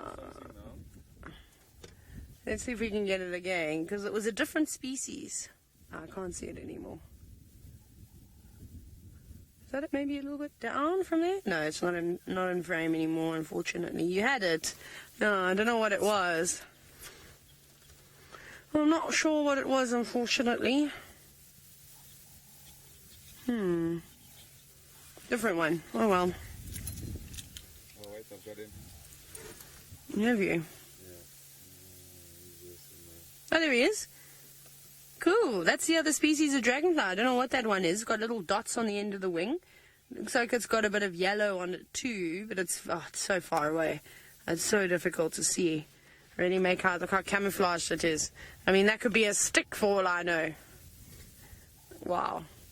But definitely a different species of dragonfly, but I think that's going to be a bit hard. Okay, let's try and find our elephant again.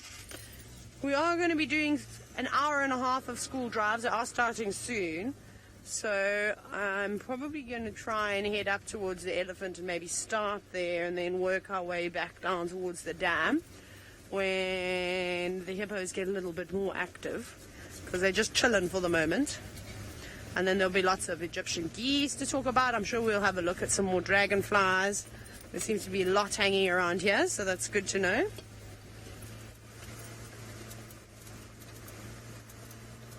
Natalie, you're wondering what could you learn from looking at elephant tusks? Quite a few things, in fact. You'll be able to tell if they are left or right trunk tusked. They tend to have a preference, and you will use one trunk more than the other. Well, there's lots of things. We'll definitely be coming back here. So that's one thing you can learn from them. You can also see what they've been doing for the day. Yeah, I will come back. So maybe you can notice there's a lot of mud on the tusks, so then you know they've been in the muddy wallows. Perhaps there's some red sort of bark that's been left over on the trees, and you know maybe they've been trying to debark a marula tree. So you can kind of tell what the elephant has been doing for the day, or perhaps if they're completely white, then you know it must have been for a swim at some point and brushed its teeth. So there are many, many different things. Aging an elephant with its tusks is very difficult, and I wouldn't say you should use that, because some elephants don't get any tusks due to a genetic mutation. So yeah, some elephants get exceptionally large tusks, some get smaller ones. Hello, Nyala. trying to catch this elephant. He's slowly walking over there.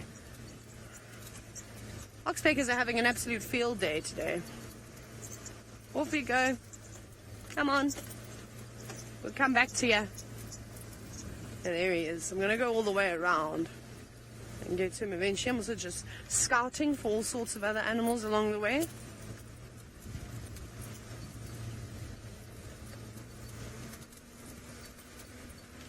That sounds wonderful, Nikki. Wonderful. Just check here, because this is where the go-away birds were alarming. So we know how we missed Tingana a few times the other day. He was laying in the long grass. Just make sure that there's no one there. Scanning around, checking all those marulas as well, all those marula trees. And go up. Very quiet. I think we could be the only ones driving on Chitwa, in fact. I think everyone has vacated the property.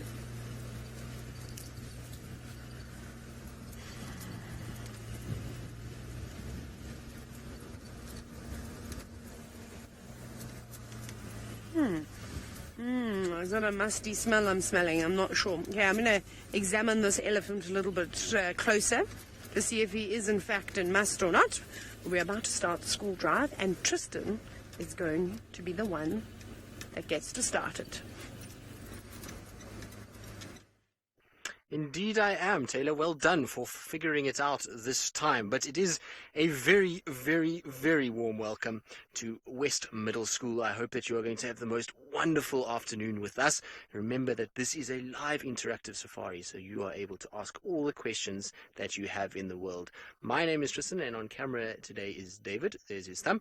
And how you ask questions is you just give them to your teacher, and she'll send them all across to us, and we'll try and get through as many as possible. Now, sitting on top of that termite mound is a small little carnivore. In fact, it's the smallest mammal carnivore that we've got, or land-based mammal carnivore, should I say, because we do get bats here too that can eat insects.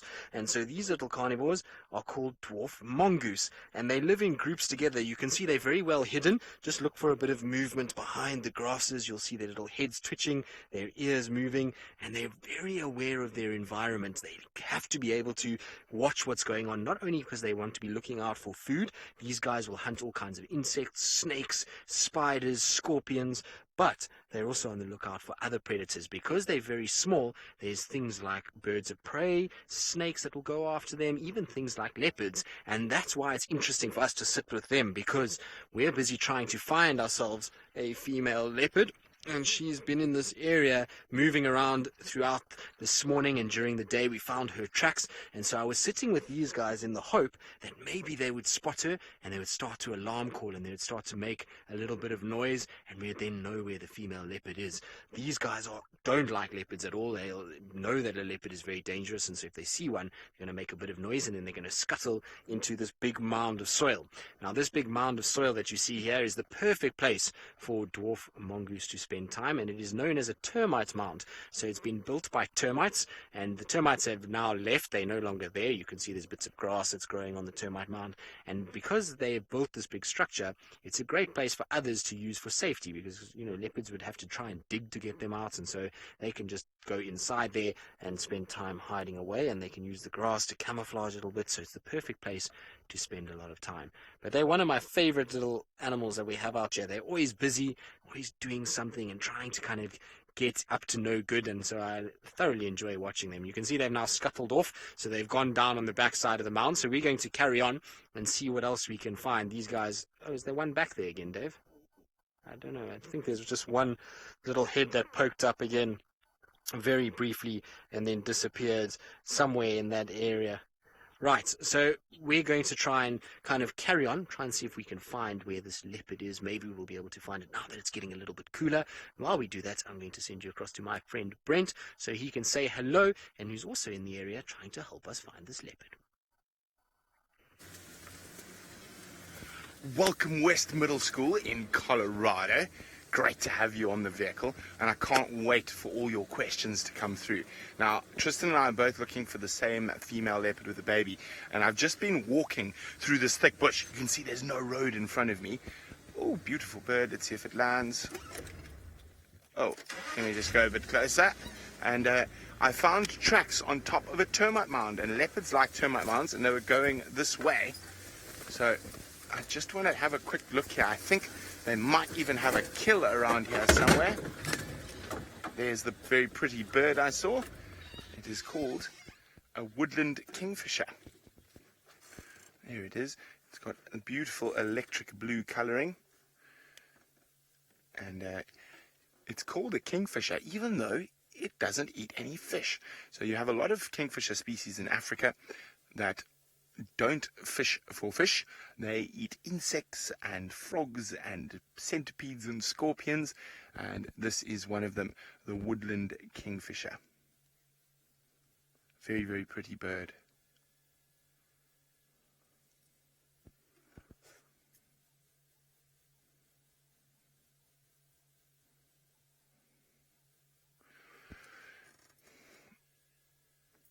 West Middle School would like to know what is our exact location. Well, I'm going to start big and end small. So we're on the planet Earth, on the continent of Africa, in the country of South Africa, in the province, or what you would call the state in the US, of Mpumalanga. Now, Mpuma means come out, and Langa means sun in Zulu, so which means we're on the eastern part of the country, and we are within a 2.7 million hectare wilderness area called the Greater Kruger National Park, where there are no fences and the animals are able to roam free. Then we go smaller. We are within the Sabi Sand Game Reserve, which is 60,000 hectares, and we are in the northern corner of the Sabi Sand Game Reserve on two wonderful places called Juma and Chitwa. And we are very lucky. There are a lot of leopards, lions, elephants, buffalo, all sorts of wonderful creatures here. But I'm very excited to see if we can find this female leopard. Tristan and I are going to be working very hard. I'm convinced she's very, very close. We had tracks in the sand that was so fresh, I'd say she was in this area about an hour or so ago. So it's definitely, I think she might have a kill somewhere hidden in one of these trees. So we're going to keep bumbling through here. West Middle School's wondering what type of leopard we are looking for. We are looking for the African leopard, Panthera pardus. So you do get Indian leopards and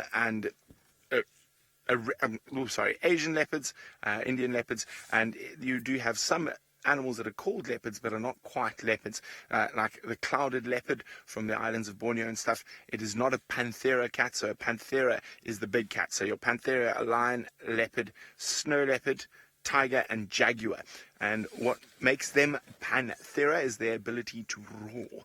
So they have a special bone, or a modified bone in their throat called the hyoid bone, and in the big cats, in the Panthera cats, that bone has become cartilaginous, so it's cartilage, and so when they push air across it, they are able to make a roar. So a leopard call actually sounds more like someone sawing wood. So a leopard call sounds like this. So that's what a leopard call sounds like. So it is still called a roar, although we call it sawing, because it just does sound like sawing. So tigers can roar, jaguars can roar, snow leopards and leopards. Now, your other cats like cheetah and mountain lion are unable to roar, so that bone, that hyoid apparatus, that hyoid area is solid bone. So that means they are unable to push air across it and cause it to vibrate, so they can't roar. So they are not Panthera. They are not so part of that big cat family. They, of course, are big cats.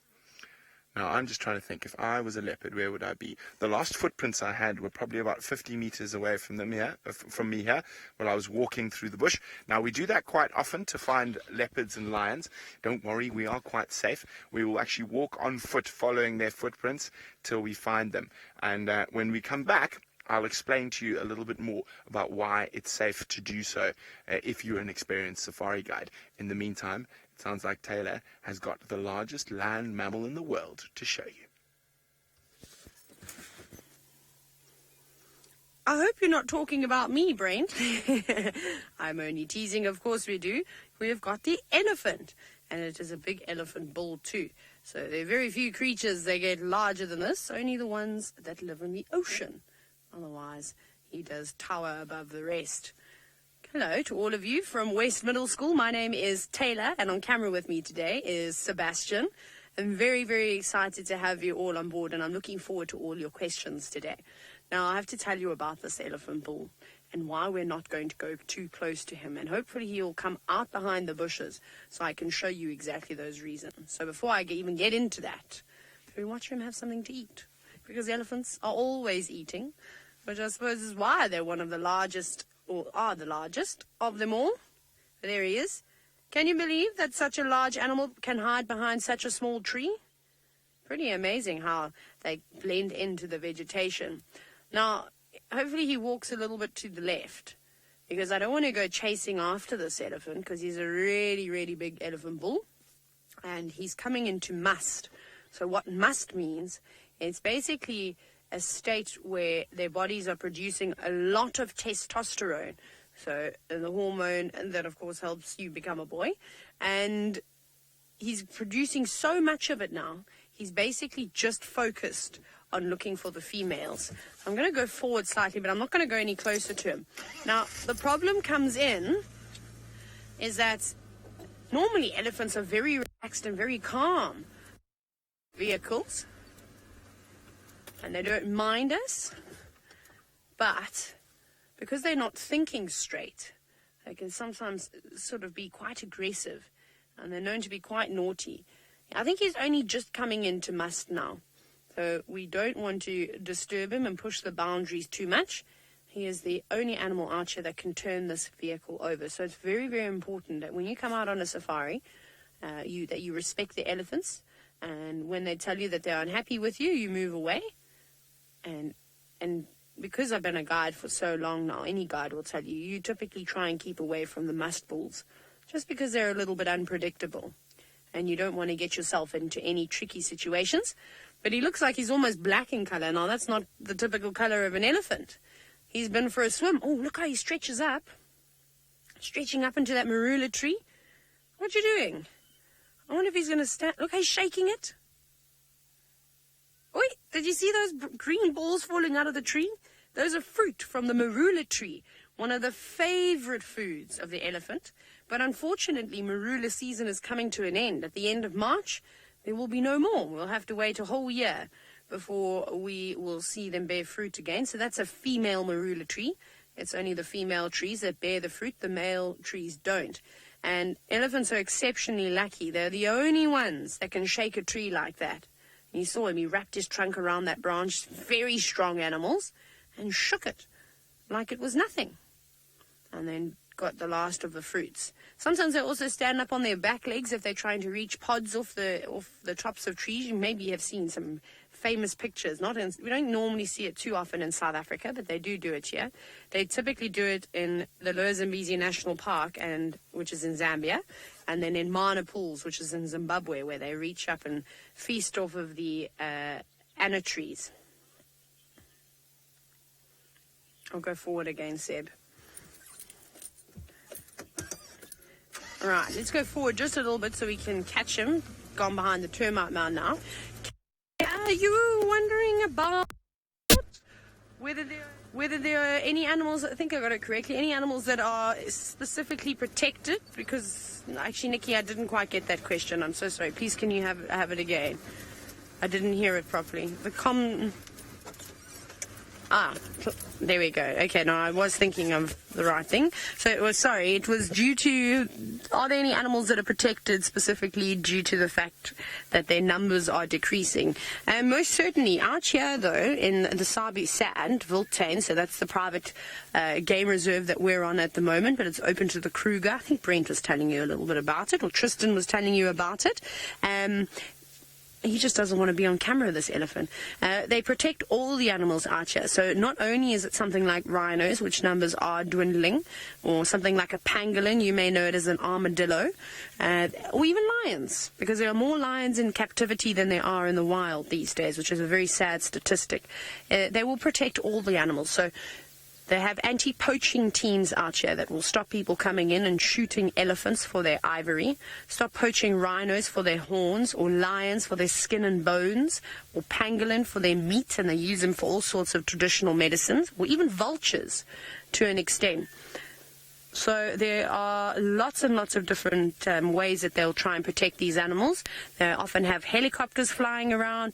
They have people on the ground patrolling 24/7, so day and night, making sure that no bad people come on and try and harm these animals. Even an antelope, like an impala, they would not tolerate anybody killing them, even if it was just for meat. There's none of that allowed on here. No hunting, nothing. The only thing you can shoot with is your camera. That's literally it, which I suppose is the best way. And the animal survives and you can keep the picture for your whole life. So yeah, so there are lots and lots of animals all over Africa. Most of the game reserves or wilderness areas in Africa do have anti-poaching teams to try and protect these animals. And it's not just the animals, it's the plant species too. I can't tell you how much deforestation happens because people go out and cut down trees for firewood. So it's also illegal to collect firewood in a lot of areas, in wilderness areas, so they protect the plants too. There's some plants you're not even allowed to cut a branch off of. For instance, like some of the milkwood species.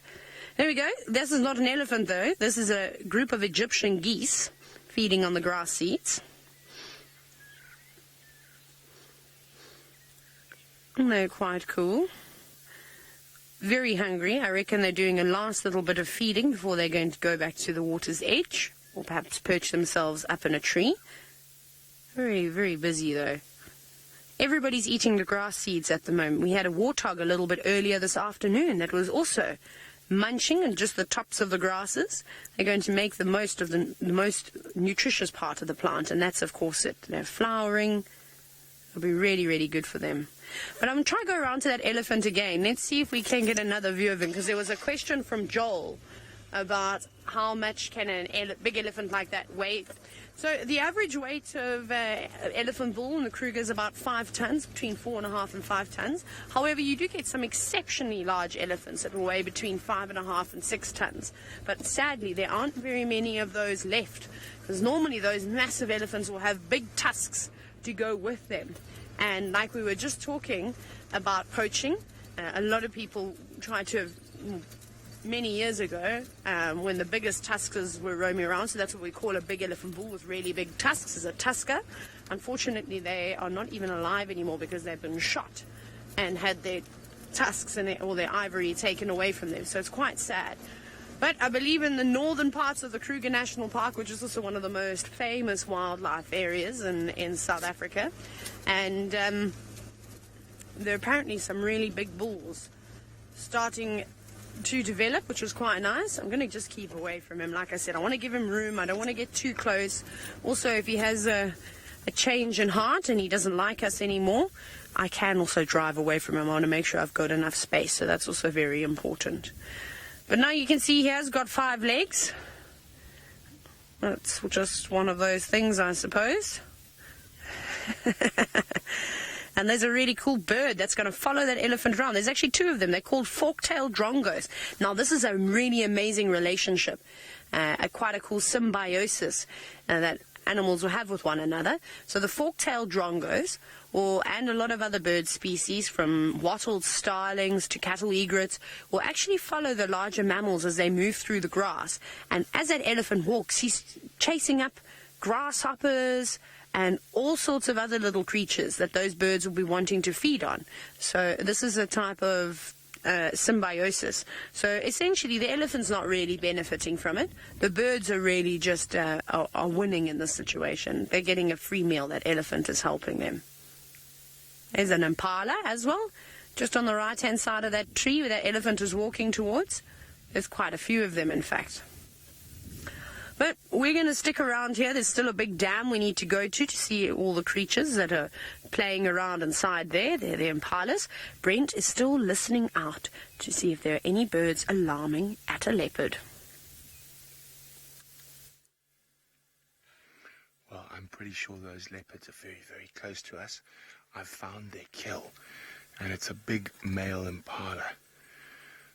And there's not much left of it, but there's enough but they're going to be very close to us here. So I was actually, where I found their footprints when I was walking was on that termite mound, that one there. So I don't want to move around too much or too quickly, and I don't want to scare the leopards because I'm pretty sure they're really, really close to us at the moment. And it's always very important to drive carefully and respectfully around these animals so they remain habituated to our game drive vehicles. I'm just going to move a little bit to see if they're not sleeping just over here.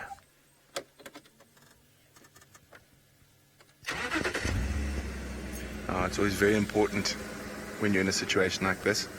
You start the car, you let it run for a few seconds before you start moving, so the animals get used to the sound before you start moving. Now, Stephen's wondering, how do mother leopards and their cubs react to humans? Now, Stephen, it all depends. In an area like this where they're completely protected and they're not harassed, and is that her there hiding in the grass? No. They tend to be quite relaxed around the cars, less so on foot. So even though we find a lot of the leopards while walking, certain leopards are more relaxed on foot than others. So often she's going to be sleeping under one of these thickets here. And as I say, I don't want to drive too close to spook them, even though she's grown up with safari vehicles around. It's the same as anyone coming too close into your personal space. It's just not nice. So before I go in there, I just want to make sure that that's not where she's sleeping. I'll just have a look with my binoculars in that little thicket there. Now, you wouldn't believe that an adult leopard can disappear into something like that, but they can. So she's here somewhere, very, very close. Now, Taylor was saying I was listening for alarm calls.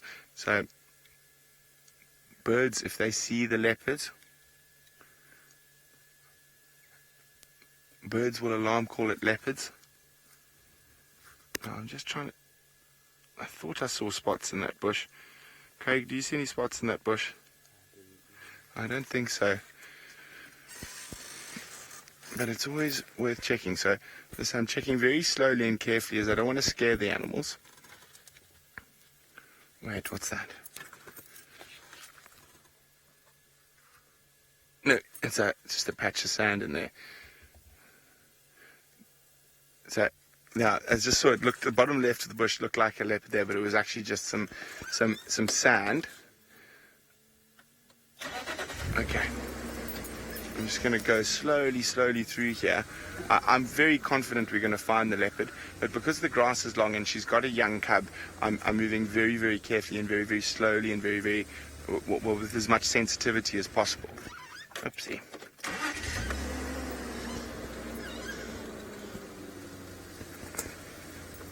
Now, this leopard we're looking for, her name is Tandy, and her cub is about 5 months or 6 months old? I'm not sure. I've been in Kenya for a year, so I've only been back in the Sabi Sand. Ooh, is that her there? Now, even when I move to have a look in that bush, when you stand up, you can often show the upright figure of man, which can cause the animals to be aggressive or run away, neither of which we want. So even when I'm moving in the car in a situation like this, I'm moving very, very carefully. I'm just trying to look into those dark thickets. Okay, no, not there. Okay, so while I try to find exactly where these leopards are, let's go across to Tristan to see where he's off to next. Well, Brent, good luck. I hope that you find exactly where they are. I'm sure they're not very far from there at all. And that's the best thing about working out here, is when you help each other to find things. So we found the tracks and Brent came in, and managed to find where the kill was, which is very, very good. So together we managed to at least find where she's roughly been hanging about, and I'm sure he will find her. I don't think she would have gone very far. When there's food and a little baby involved, then I'm pretty sure she's going to stay quite close to that area, so I'm sure Brent will get some luck in the next little bit. Now that means that we are going to try and turn our attentions to something different. So we're going to try and see what else we can go and find while Brent hangs around there and Taylor is further south of us. We're going to try and see if maybe, just maybe, the Nkuhuma Pride is around somewhere. So the Nkuhuma Pride is a pride of lions that we get in this area.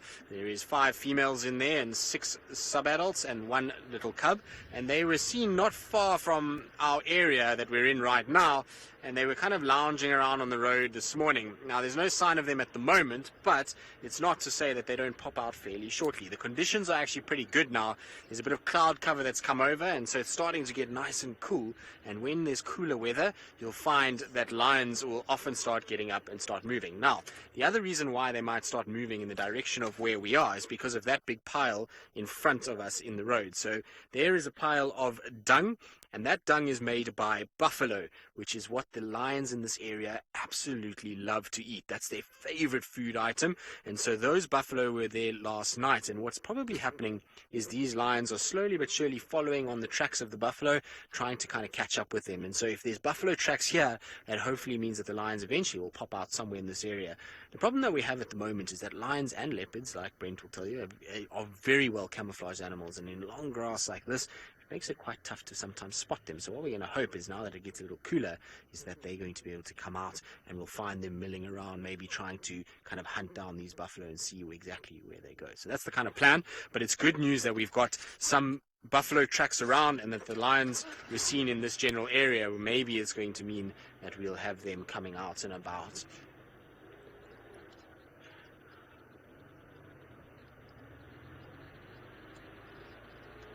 So, Marin, you're asking what symbiotic relationships exist between plants and animals. Well, there's quite a few of them, but probably one of the biggest ones at this time of the year is a relationship between a tree called a marula tree, which I'll show you very quickly what that looks like. So, this big tree to my left-hand side, and apparently you saw an elephant shaking one just now, but that big tree there is called a marula tree. Now, they've just finished fruiting in the last few weeks, and they provide a lot of fruit that a lot of the animals eat, in particular elephants. So you saw the elephant shaking it, and the elephants try then get those fruits that they can then eat.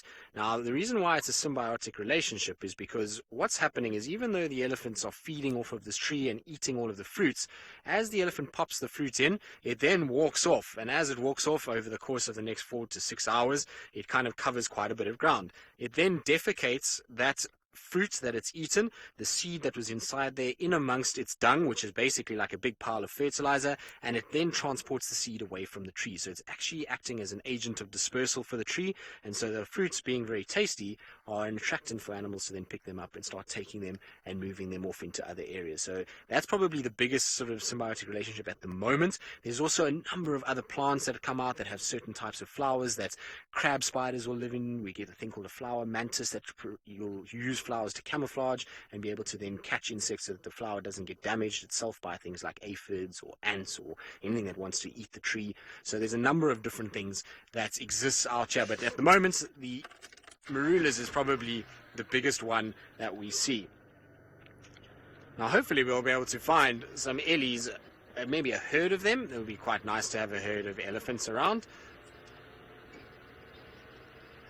So, Olivia, you're asking how fast lions move to catch their prey. Well, when they're in a full-blooded sprint, they're moving at about 35 miles an hour. That's about as fast as they'll go. Normally, you'll find, though, that in a situation like this, is they'll start walking, and they kind of cover ground by walking slowly and purposefully, and then only once they get into a point where they can position themselves that they can chase that animal is when they'll go into that full sprint. Cats, unfortunately, don't have the ability to run at that speed for endless amounts of time, and so short little bursts of around 35, 36 miles an hour that they go after the buffalo or the prey animal, and then they have to stop fairly quickly. It's not the fastest cat that we have out here. We obviously have a faster cat in the form of a cheetah, which runs much, much quicker than that and will be able to do close to 55, 60 miles an hour, which is incredibly fast and is obviously the fastest of the land-based predators that we have. And those guys can really move, but they can only sustain that for about 90 seconds, so which is not very long. Right, now we have got, I believe, Brent, who is not very fast in his own right, although he is faster than some of the others in our team, but he has found one of the very cats that we've been talking about. Well, there we go. We have found Tandy, the mother of the little cub. The little cub is still hiding, but we're just going to sit here very quietly and enjoy her. You can see she's very hot. When she's digesting food, it creates heat, so she's panting heavily. Unlike certain animals, leopards do not have sweat glands, so they are unable to get rid of heat and so the way they get rid of heat is to pant. And there we go. She's looking. She might start calling for the cub if it's a bit far away from her. And just keep. Look like she might be about to call. So she'll make a few different sounds when she calls the cub. The most common one is sort of ow, ow. Leopards also chuff, which is sort of puffing up their cheeks and blowing out wind, and that's one of the ways they communicate when they're close to each other. Now, apart from females that are with cubs, and when they are mating, leopards are almost always solitary cats. Now, I don't know if you can hear, there's a very faint noise, very sort of chirping of small birds. And that's almost certainly where the cub is.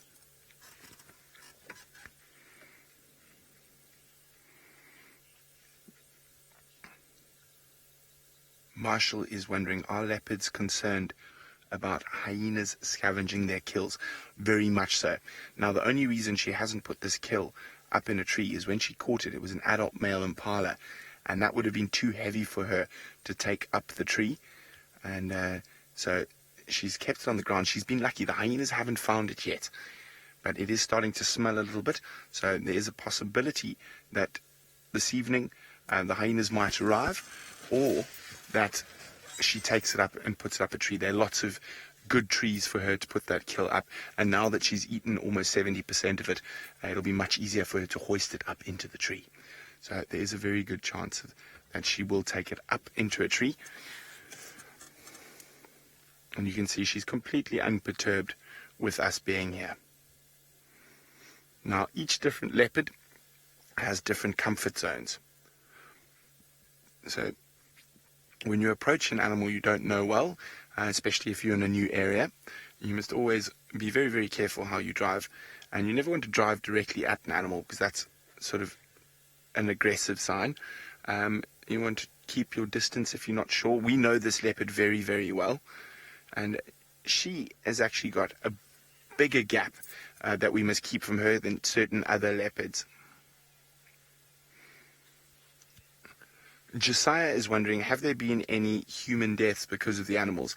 Well, it's not because of the animals. Most of the deaths when it comes to human and wild animals, it's purely because of human stupidity. Leopards have killed people in the Kruger National Park, which we are unfenced with, but people doing silly stuff at night and without torches and whatnot. But most animal-human conflict is all on the humans. And, well, unfortunately for the animals. And often the animals can get a bad name from it. But if you know what you're doing and you treat the animals with respect, you normally don't have any problems.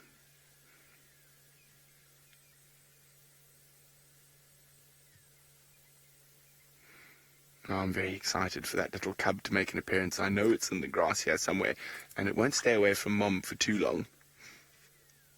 Or away from the meat for too long. Oh, we can hear some elephants not too far away for Tristan if he wants to go look for them. So if I'm just going to ask our final control to let Tristan know that there's some elephants on Cheetah Cutline Junction, Buffalo's Hook Cutline, making a lot of noise, so Tristan can go look for some elephants. So Katie was wondering, how do we know which individual leopard this is, and how do we identify them? Now, we know the leopard territories here very, very well. Upset elephant trumpeting in the distance there. But so if we can zoom in on her, you see my finger there, we can zoom in on her face. Now you see she's got her whiskers. The last line of spots above her whiskers is, she's not, unfortunately a bit behind grass there. There we go, we can just see it in that little gap through the grass, is like a fingerprint.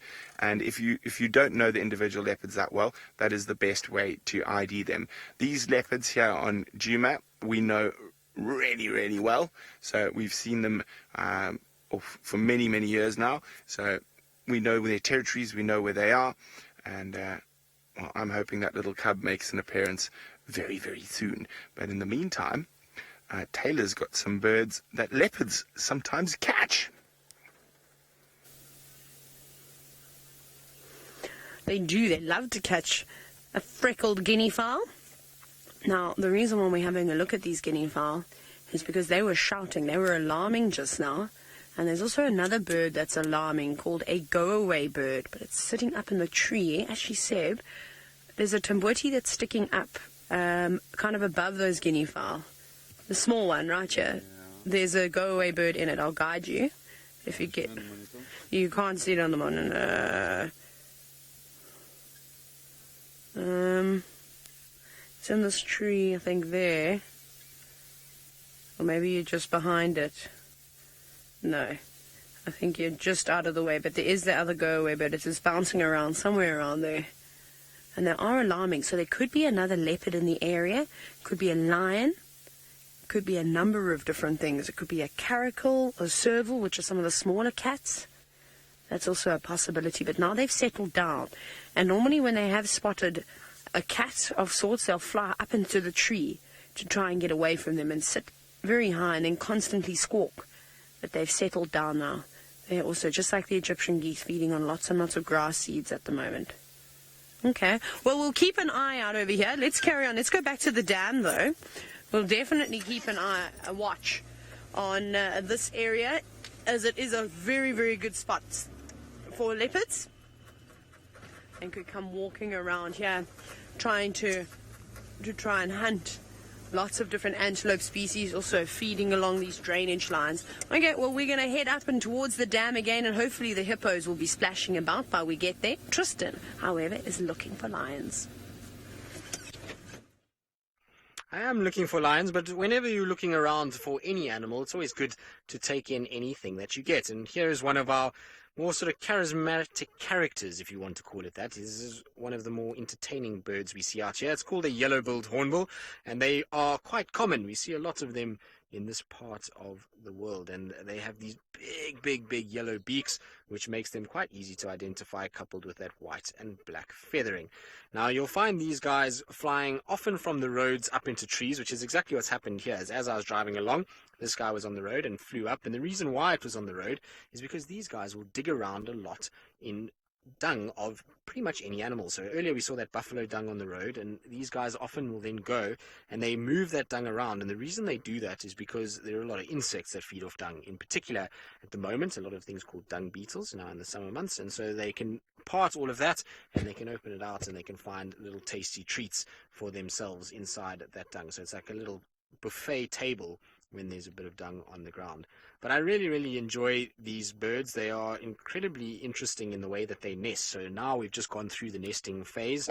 They normally nest in the early summer months, and you'll find that the male bird is actually a very big part of what goes on. So the female sacrifices in the fact that she sacrifices her freedom, but the male is the bird that will work a lot. And so what happens is these guys will find a hole in a tree somewhere, and the male well, the female will go in, she'll line the nest, and she'll lay the egg. She'll then sit inside there, and the male will seal her inside of this hole with a thin little slit inside, well, in that ceiling. So it'll be able to just fit the beak through, and he'll then fly back and forth to be able to feed her, as well as when the chicks hatch and they're still defenseless, she'll then stay inside there and help for a little bit, and he feeds her a lot. Once they've kind of gotten to the point where the chicks have got feathers, female will break out, and she'll then help the male going back and forth to feed them. But a pretty interesting way of doing things. It's going to probably fly fairly shortly. I don't know if you saw it went to the toilet there.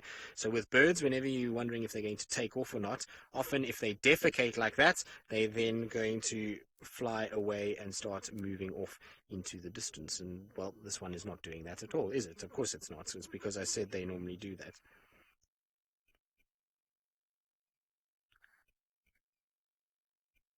Damien, you're asking about sunrise and sunset and whether the animals are more active at those times. Yes, most definitely. They are far more active at those times, and there's a reason for it, is that during the times of sunrise and sunset, you've got quite low light, which is very, very good for predators. So predators are able to move around a little bit better undetected. It's also much, much cooler at sunrise and sunset. It means that the animals can move and not get nearly as hot as they would during the middle part of the day. Now, in terms of the herbivores, they use those times because they know that as the sun's kind of risen, that it's still cool enough for them to move around and to gain food and to try and get as much nutrients into their body as possible, but that the predators are starting to slow down as the sun's risen. So it kind of overlaps those that are active during the night and move around under the cover of darkness, and then those that move around during the day. And so it's the best time in terms of getting an overall activity within most of the animals. Of course, there are some animals that are specialized in being very active during the mid part of the day, and others that are very active during the middle part of the night. But for the most part, everybody kind of crosses over sunset and sunrise. Good. Now we're going to carry on, try to see if we can find these lions. Now while we do that, let's send you back across to the most beautiful spotted cat with Brent. There we go. She's now turned face towards us. You can see how big her tummy is, full of impala. Now, we're still waiting patiently. The cub is close by somewhere, but you can see the grass is quite long and the bush is quite thick. So we are hoping the cub does make an appearance. It could be just snoozing in that thick grass behind her. There we go, she's calling. You saw her little, the throat puff up there. That was actually the chuffing call I was talking about earlier.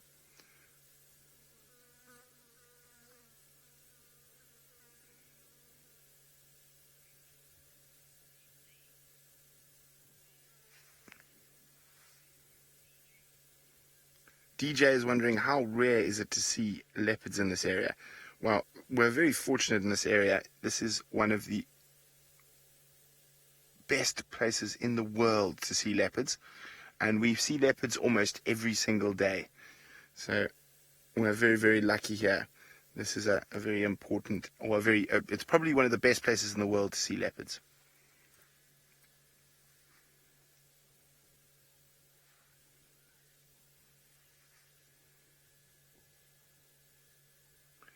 I'm really hoping the cub comes out before you guys leave.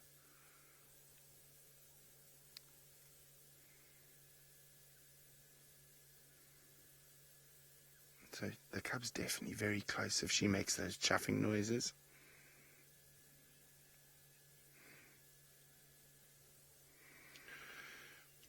Mrs. Ragsdale is wondering what research is happening with leopards in Africa. There's quite a bit of different research in various different parts of Africa. In this part of Africa at the moment, there is an organization by the name of Panthera that have an ongoing study to do with genetics and also with poaching and the skin trade in leopard skins. Now, there's actually a religious grouping called the Shengi Church, and somehow they're in northern Zululand.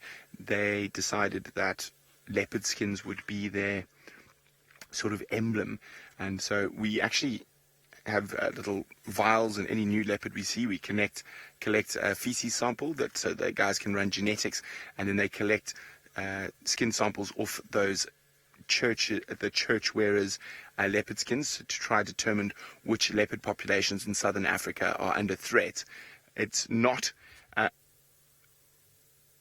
This leopard population where we are is very healthy and not under threat at all. But it seems like Taylor has got a bird who's managed to catch something. It has. It's got a fish. It's got a fish. Now, I'm having a look to see what it is because I haven't seen a cormorant or a darter in such a long time. I actually need to check myself here. So I'm going to have a very quick look.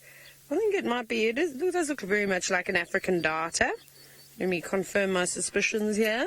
Yes, you see that white stripe going at the back of its eye? It is indeed a beautiful African darter. Can't tell you when I last saw one of these birds. Also, the hippos are all chatting, so that's that noise. Now, look how it's trying to take some of the scales off of the fish it caught. Now, they're exceptionally good swimmers, the darters.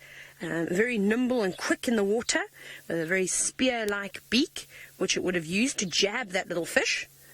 That's quite cool. So I'm just shuffling in my seat, getting a better look at my monitor. Now, normally they're quite capable of just swallowing them whole.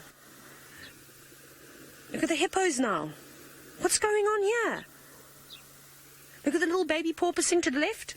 Left, other left, yeah. Oh, all the animals are getting very excited.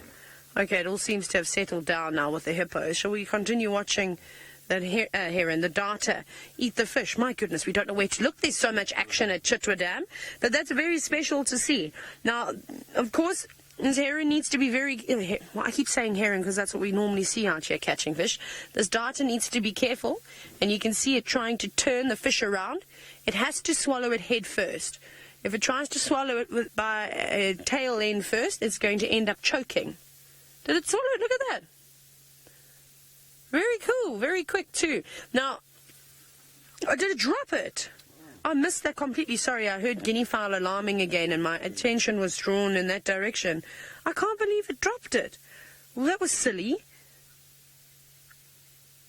Oh, my goodness. Anyways, well, this bird is not like a goose, I'm afraid. And, sorry, I was just waiting for Nikki to finish talking. Anyways, what I was going to say is that that darter is going to have to come out of the water now to dry its feathers because it can't secrete. It doesn't have a preen gland that waterproofs its feathers like the Egyptian geese do. But that is all the time we have for you today, and I hope all of you that have joined us enjoyed it. And we're looking forward to you joining again on the next safari. But we are going to say goodbye to all of you, and I'm going to send you back across to Brent now, who's going to open for the next school. Oh, a big hello to Avoca West School in Illinois. Welcome to your very own live African safari.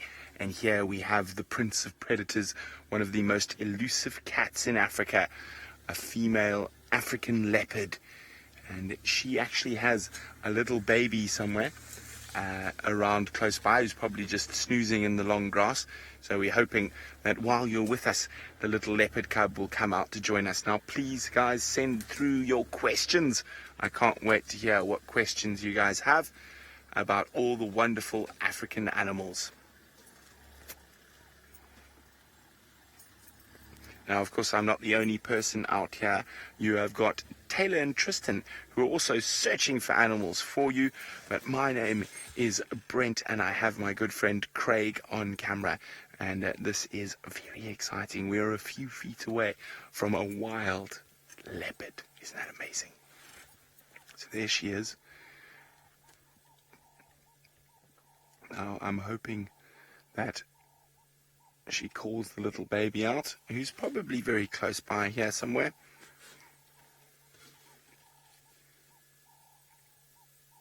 She is a very beautiful cat. Her name is Tandy. And if I remember correctly, she's 11 years old. Or she could be 12 this year. Not sure.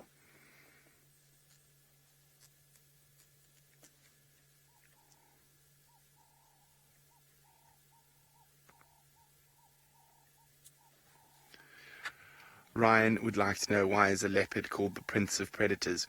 Well, it's probably because they're the second biggest cat in Africa, and the lion's the king, then the leopard must be the prince. It's just an old sort of colloquial saying about leopards. They are extremely beautiful, though.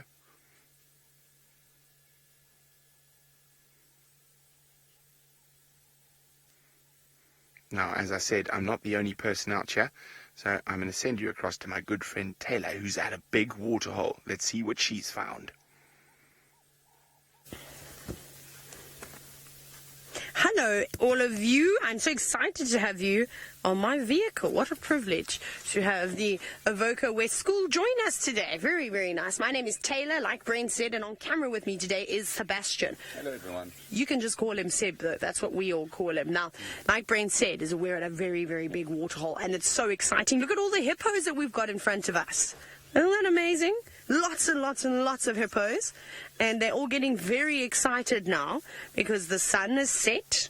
It's starting to get nice and cool, and they are only just about to start their day. Now, there is one hippo on the right that's doing something quite crazy. Look at that.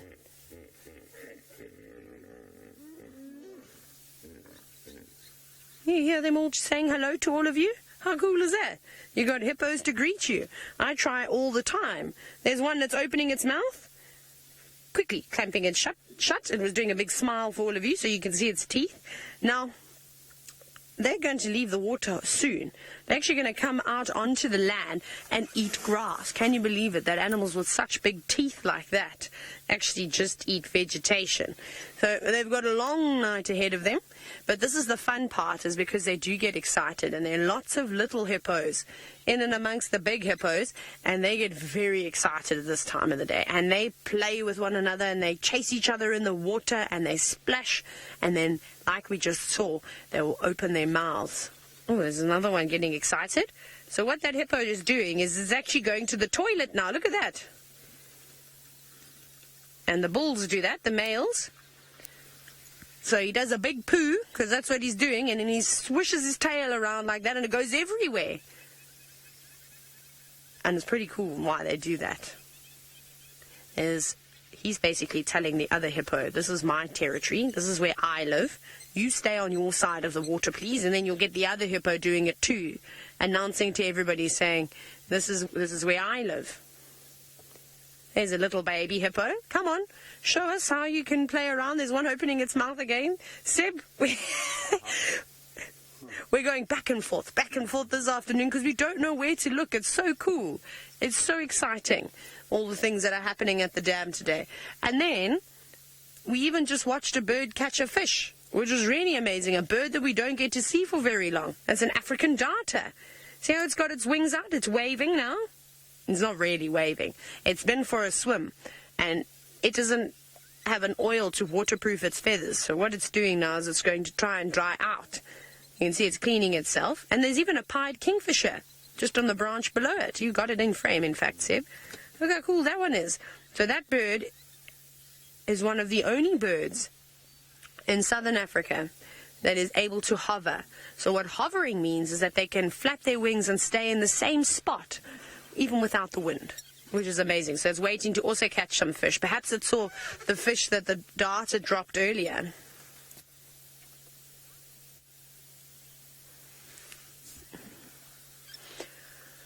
Now, Lucas, hopefully the hippo is going to open its mouth so we can answer your question properly, but you're wondering, why do they have such big molars like the humans do? Well, it's important for grinding up food. Remember, I just said to you that they eat grass. Grass is their favorite thing to eat, so they will kind of pull all the grass up with their lips. They don't use their teeth to pull the grass. They've got hard inner linings on the inside of their lips, and then they munch it up, toss it to the back of their mouth, and then they don't chew with their mouths closed either. And then those molars will grind down the grass to a certain point, and then it goes into their belly. And they actually digest their food very well, the hippos. When you look at their dung, it is very, very fine. There's not much left of it. I suppose it's also the molars helping them do that, as well as all the various enzymes in their tummies that help break down the grasses. But you can see, when a hippo is singing its beautiful song, you know they're excited.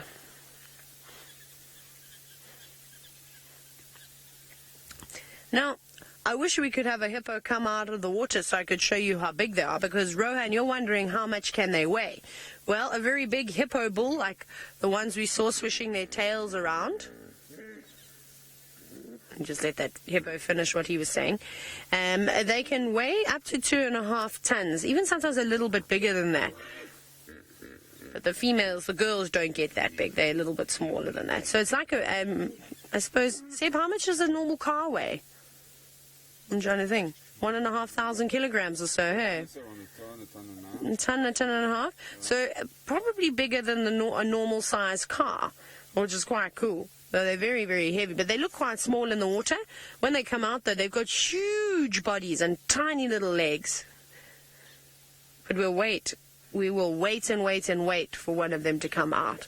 But we're not going to leave the dam. I think we're going to spend a bit more time here. Tristan, however, has got a surprise for you. So I do indeed. Behind that bush is a big buffalo bull, but in front of that bush is Husana male leopard. So we came along the road and we found very fresh footprints and dung, and we saw a buffalo up ahead, and we thought, well, maybe he's at the waterhole. And then we came along and Husana was sitting staring at the buffalo, as he is busy doing now. So there's the two of them kind of facing off. How cool is this? Look at that. So you see the buffalo is now looking up at Husana. I don't know what he's doing. He's kind of following around the buffalo, going right in behind it every now and then, and kind of just generally looking as though he's going to stalk it. Then he went across to a bush and found some piece of meat that he ended up pulling out of the bush and ate that. And there we go. Look at that. How cool is that?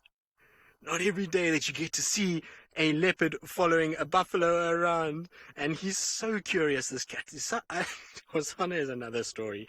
We wouldn't expect a young male leopard to follow a big old bull buffalo the way that he is. Look how he's doing. Isn't that cool? This is very, very cool.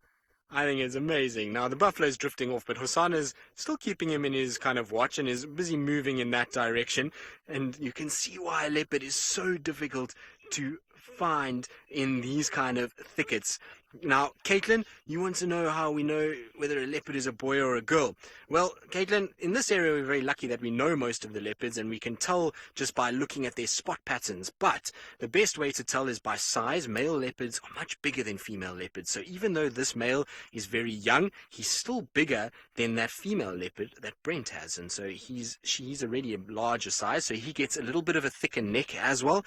And, well, he's got male testicles is the only way to put it underneath his tail, which is the easiest way to be able to see them. But you see how he's sneaking up on the buffalo. Isn't this cool? Now, I forgot actually to even introduce myself and to welcome you guys. So it's very good to have Evoca West with us this afternoon. And my name is Tristan, and on camera I've got David. So it's been all excitement, and that's why we forgot to say hello. So I do apologize. Remember, we want lots and lots of questions. I'm going to try and keep up with this buffalo and with this leopard as well, and try and make sure that we don't lose them in the thickets, because where they're going it does get quite dense. So we're going to try and just head in that direction. But he managed to find a little meal somehow. I don't know what it was or where it's come from. Maybe a little bit of a piece of meat that something else left here. So we're going to just try and sneak in. Okay, where is he? He's over there. I just don't want to disturb either the buffalo or the leopard because they're both right here. So the buffalo is moving off slightly and the leopard is the buffalo moving around. Now, this buffalo is way too big for a leopard to hunt and kill. It would never be able to hunt this down, but you'll have a situation where he's curious because he's a young male. He's left his mother. He's now trying to figure life out. He's interested in the buffalo, and that's why he's following it around, just trying to see what it's doing. But he would never really be able to get close to it. That buffalo is far too powerful for a leopard like this. If it was a baby buffalo, maybe, but a big, fully grown adult buffalo like this, no ways. Look at that. See the buffalo? I wonder if the buffalo's going to turn around and chase him. It looks as though he's about to sniff that buffalo. Now, I don't want to move because I'm scared the buffalo moves, but I'm going to try and just go a little further forward so Dave can see what's going on. Let's try and just get in here. Husana, what are you doing? Now, I've lost the leopard. He was right there with the buffalo. So I don't know. Where is the leopard? Dave, can you see the leopard? I think he's just off to the left of where that buffalo is. He must be right there. So, John, the hardest animal to spot, it's obviously dependent on what we look at. I mean, there's a lot of animals out here that are animals that probably are not very well known. So things like aardvarks or pangolins, they're very, very difficult to be able to spot those because they're nocturnal. But if you're talking about big animals, the hardest of the big animals to spot are these leopards. Look at how that leopard is blending into its environment. You see how the spots break up the outline, and it makes it very difficult to see them. So they're tough to find because they spend a lot of time in thick, dense bush, and that makes it really hard to be able to see them. So very, very cool to see this guy out in the open. We got lucky that we spotted him right out in the open, and that we had this buffalo that was around as well. It's just made for such an interesting interaction between these two. And I don't think it's finished yet. I think this leopard is going to follow this buffalo around for a while longer. Even though it's not food, it's just curiosity. And this particular leopard often likes to join other leopards as well. So I think he has a situation where he likes to kind of have company of other animals, especially ones that he's not hunting. Right, now from one spotted cat hidden in the grass watching a buffalo, let's send you back across to another spotted cat who's already found herself a meal. Okay, Tandy has started chuffing. She's calling for the cub at the moment. So any moment that little leopard cub might appear. This is very exciting. I have never seen this leopard cub before. So I am very, very excited to possibly see the cub for the first time. So you see when she blows her cheeks and goes, it's called chuffing.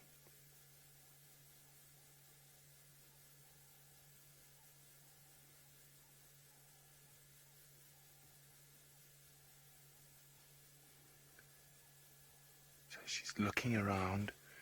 The cubs often wander off a little bit, but they never go too far.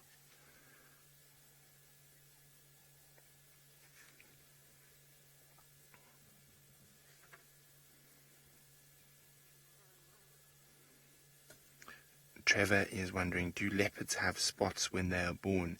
Yes, they do, Trevor.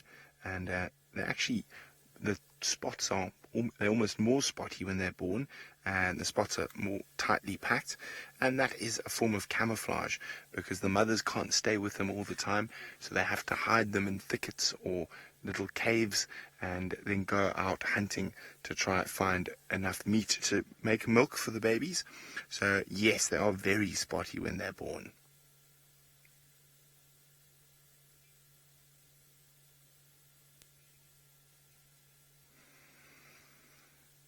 Hi, Will. Will is wondering, how many babies does a leopard have in a litter? Normally 1 or 2, and rarely as many as 3, but normally 1 or 2. So in this case, as far as I'm aware, she only gave birth to 1 cub. They do have a very high mortality rate as well. There's the cub. It's here. Hello, little one. Hello, precious. Isn't this amazing? Hello, you. This is the first time I've ever seen this little cub. Hello, you. Full of mischief. Isn't she absolutely beautiful? It's a little female.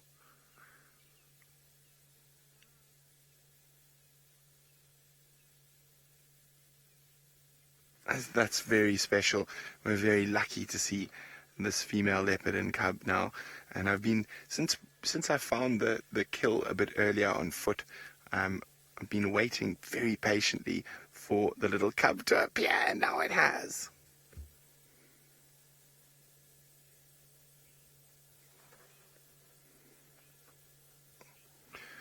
Kate is wondering, at what age do leopards have babies?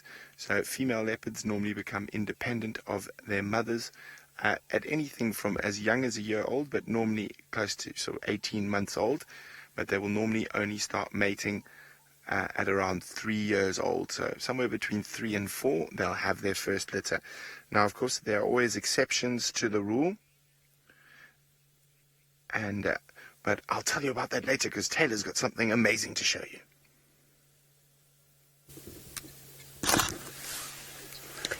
Well, they've all settled down now, but we did have those hippos fighting with one another. They're all getting very excited, I think, wanting to leave. Perhaps they're getting upset with one another because they've ordered taxis. And now they're fighting over who's going to get in the taxi first to go to the restaurant. Maybe that's one of the things that they're arguing about. But it keeps happening just every now and then. It goes very, very quiet. And then all of a sudden they start splashing around, and it really does sound like dinosaurs are in the water.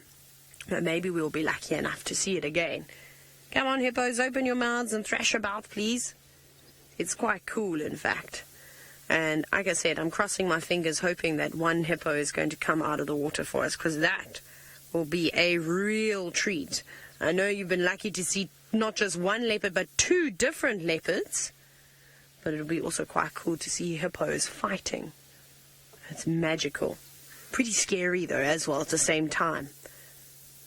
It's cool to see how they're able to throw themselves around, even though they're so big. You wouldn't think that they could move around like a ballerina, would you? But they can.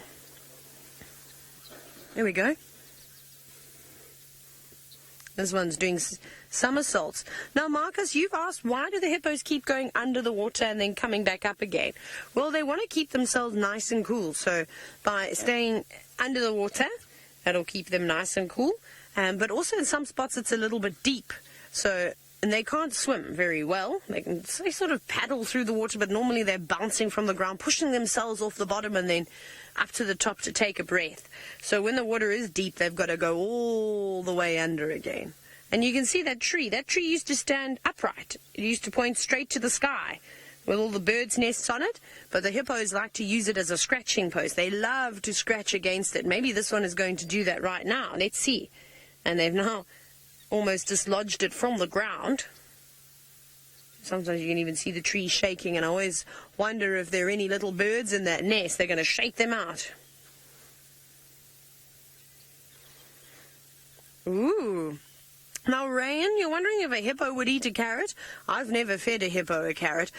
It wouldn't surprise me. I have heard of some hippos that are in captivity feeding on watermelons. So maybe they would eat a carrot. However, out here in the Sabi Sand, there's no carrots growing in the wild, so they're just eating grass.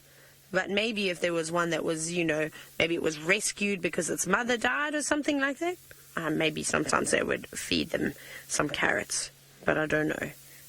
That's a question. That's a question I can't even answer. Can you believe it? Right. I think we're going to have one last look around the dam to see if we can find any leopards of our own. You're going to go back across to Tristan, who's got Husana, and I wonder if he's still stalking that buffalo. He is indeed. Look, he's running after the buffalo and stalking it. What he's doing, I have absolutely no idea. Now, that buffalo is far too large for him. He has taken a buffalo before, but it was a buffalo calf. It was never a big, fully grown male buffalo like this, and he will never be able to pull that down. It takes prides of lions. They have to be able to try and pull a buffalo like that down by using numbers in strength and using lots of them to be able to do it. So it's a crazy situation that he's busy kind of stalking this big bull buffalo, and he's never going to be able to bring it down. But I think it's more curiosity than anything else, and the fact that he's a young individual that just wants to try and kind of test his luck a little bit and hone his skill, and I think there's a bit of playfulness in it as well. You see, now he's given up. He's decided, nope, I'm not worried anymore, and he's going to carry on. But he's really looking amazing. Now he's going to where the buffalo urinated. You see, he's smelling around there. So I wonder, and now he's going to roll in it. Now this is very interesting because leopards do this from time to time. What they'll do is they find the dung of buffalo or the urine of buffalo, and they'll roll in it. And the reason they do that is it just masks their scent a little bit and helps to conceal them and make sure that they don't get into a situation where they get smelt before they get seen, or when they're hunting, they're able to stalk without getting smelt at all. But how cool is this? You see, he's still watching the buffalo that is busy wallowing in the water at the moment. He's always a very busy cat. He's got a lot of energy. It's because he's still, like I say, a little bit younger. He's only about 2 years old now, and so it's not very old at all, and he's got a long way to go to become a dominant male leopard, but he's certainly practicing skills that he's going to need as he gets older, and the fact that he's willing to try these things is quite interesting. So I hope, yes, there are different kinds of buffalo. Here in South Africa, we only get the one type of buffalo, which is the African buffalo or Cape buffalo. And then you'll get also what's called a water buffalo, which occurs in Asia. And there has been some that have been released in Australia as well. Now, I'm going to try and catch up with this leopard quickly because it's moving around quite a bit and we don't want a situation where we lose sight of it. So while I try and kind of catch up with it, let's send you back across to Brent and Tandy and the little cute cub. Well, the little one has been playing hide and seek with us. She's come closer to us and keeps sort of peering at us through the little tree. Well, now she's decided we're not that interesting. She's off on another mission. Now, oops, off she goes. At this time of the day, as it gets darker, other predators start becoming more active, such as specifically the hyenas.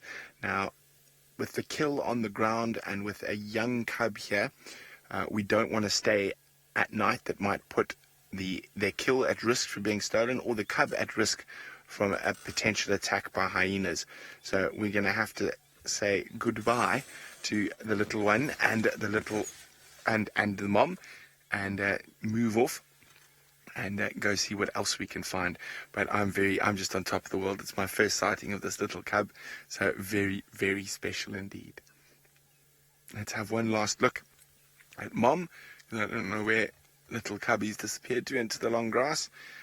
She's doing such a fantastic job raising this little cub. So we're going to leave them in peace and come back and check on them early tomorrow morning. Okay, so while we move out of here very carefully as not to disturb them, let's go across to Taylor, who's got a live version of what the leopards have been eating. Look how cool this is. It's the biggest group of impala I've ever seen. And it's not just the impala. Look at all the hippos coming out of the water to the right. Seb, look at that. Look at them. Oh my goodness. 1, 2, 3, 4, 5, 6. Oh, that's amazing. Now you can see the hippos. Big ones, small ones. That is the coolest thing I've seen all day. Now, they're walking right towards the lodge. I think they might be a little bit early for dinner. I don't think the guests are even back from safari, but that is amazing. Do you know that I've come down to this dam almost every single afternoon for maybe about a year now, hoping to see the hippos come out of the water at night, and then look, just because you joined us, they've decided to come out. So you've been very, very lucky today, been very spoiled. So there's mum and little babies too, all very happy to have something to eat now. Now, John, you're wondering, how do you tell if the hippos are babies or adults? Just by their size. So the really little ones, like that one walking now, is probably about 2 or 3 years old. And we just actually saw a really, really small one, which I might be able to show you a picture. There's some, on the left, there's some even smaller ones. And all the hippos calling now. See, that's a really little one there. So it's really just by their size. And I mean, a little hippo's head is much smaller than an adult's head. Goodness gracious. A beautiful chorus this afternoon. Look at that light. Look how stunning that is. So isn't that an amazing sunset? We might not be able to sunset, but we definitely can see the reflection on the water now. I was really lucky that you got to see those hippos because they've all gone back into the water now, just like these ones. So a very, very quick view. Come on, who's going to thrash around for us? Oh, wow. Look at those views. Now, Zach, you're wondering how fast can a hippo run? Well, when they're outside of the water, you'll be super surprised. They can reach about 30 kilometers in sort of speed. I'm just trying to think of what the conversion is. Perhaps someone in final control can help me. Look at them run. They're showing you. They can even move very quickly in the water too, as you just saw. I don't think they'll be able to get to 30 kilometers an hour in the water, but when they come out on land, it's pretty quick. And you saw how little and stumpy their legs are. So it's not necessarily the easiest thing. That's very cool. And there's lots of guinea fowl. There we go. So A hippo can run at about 16 miles per hour, maybe even a little bit more than that. But that's pretty quick, though. I don't even think I could reach that speed. I think the average person can run at about 25 kilometers an hour. Or a really fast person can sprint to at least that. But I don't even think I'd be able to run that quickly. So there's very few chances of you outrunning a hippo. And they're very dangerous in the water too. When I was working in Zambia, on the Great Zambezi River, there's so many hippos around. And if you get too close to them with your boat, they come charging at you. And it's like a massive wave coming towards you. And they can also try and capsize your boat if you upset them enough. So they're very dangerous. Hippos are one of the most dangerous animals in Africa. But we're safe now. And those are guinea fowl. They're the ones making all the noise at the moment, going cluck, cluck, cluck, cluck, cluck, cluck, cluck, cluck. They're coming down perhaps for a quick drink of water because it's been very hot today. It got up to 92 degrees Fahrenheit. But they love coming down to the dam because they also sleep here. They sleep in all the dead trees and roosting up in them. So they're getting ready for bed now. Look at that one. See it coming out. That's stunning. Oh, wow. The sky is getting even better. Now, Trevor, you're wondering how do hippos communicate? So that grunting and all those noises that you heard is probably the most common way that hippos talk to one another. And that's the real only sound that we hear from hippos above water. Like I said earlier, sometimes they make a sound. It sounds like dinosaurs fighting. It's quite crazy when they get angry with one another. But most of their communication is done underneath the water, so we can't even hear it. And a lot of animals also communicate through body language too. There we go, going to the toilet again. But this is so stunning out here. So stunning. I don't think I've ever seen it so pretty here before. I think we got very lucky today.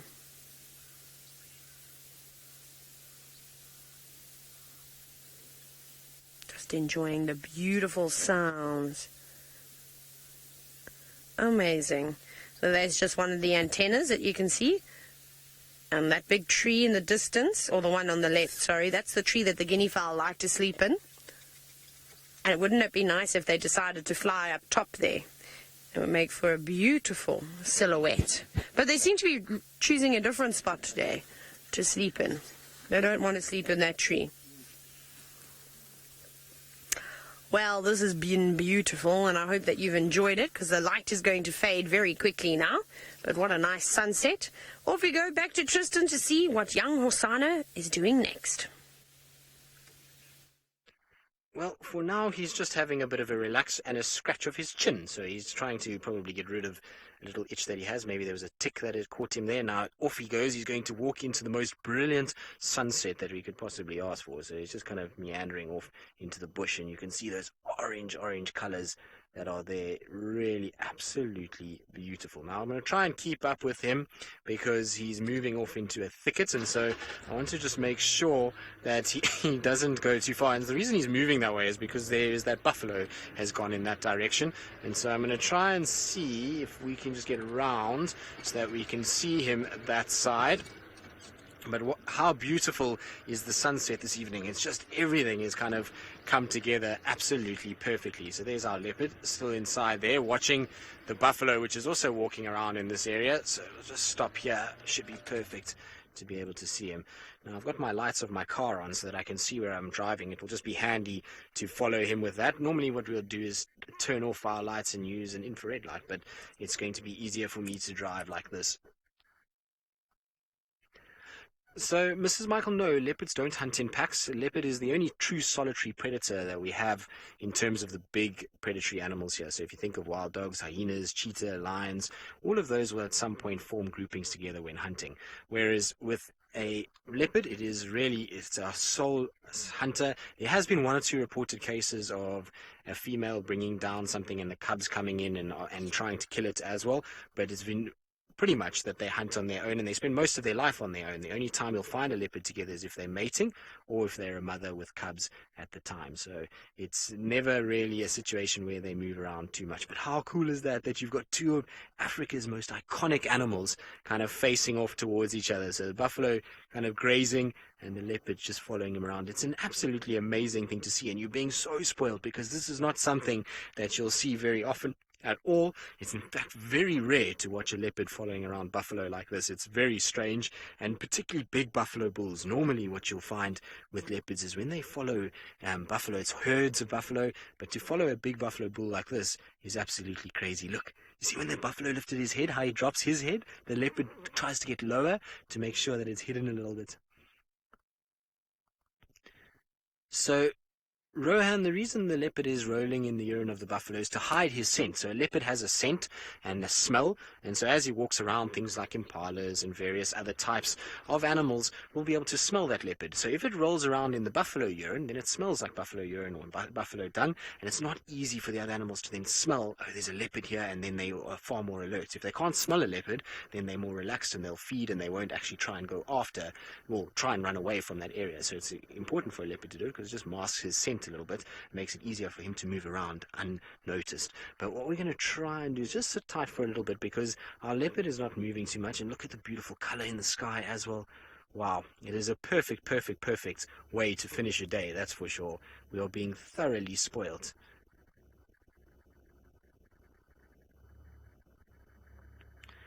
So Tyler, you're asking how we can tell an age of a leopard. Well, it's not very easy. It's a situation where you've got to have seen them quite a lot. There are some things that you can use. So you can use the ears if the ears are very tatty or if they've got scars on their faces. And in males, they get what's called a dewlap, which is a type of a skin that hangs down from their chin, between their chest and their chin. And that skin, the bigger it gets, the older the leopard is. That coupled with, like I say, if they've got little cuts in their ears or scratches on their faces. And then also size. So leopards obviously grow throughout their life, and as they start getting bigger, it can lead you to tell what sort of age they are. Now, the thing is, here in this part of the world is that we know the leopards so well that we know when he was born, and we know that he was born just over 2 years ago and has been in this area since then, and so that's why we know him and know how old he is exactly. But you see that the buffalo's moved off a little bit, so now he's following the buffalo again. He's just stood up, and I'm pretty sure he'll move a little bit closer to where the buffalo is. Now the thing is, it's going to get very thick if he does go that way.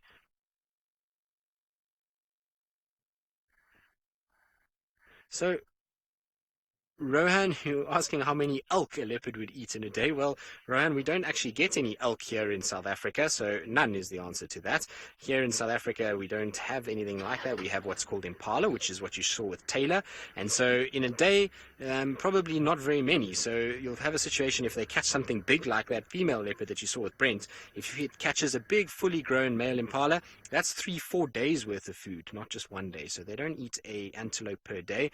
They can eat an antelope and go almost 10 days before they have another one. It depends just on how big that antelope is, or that meal that they get.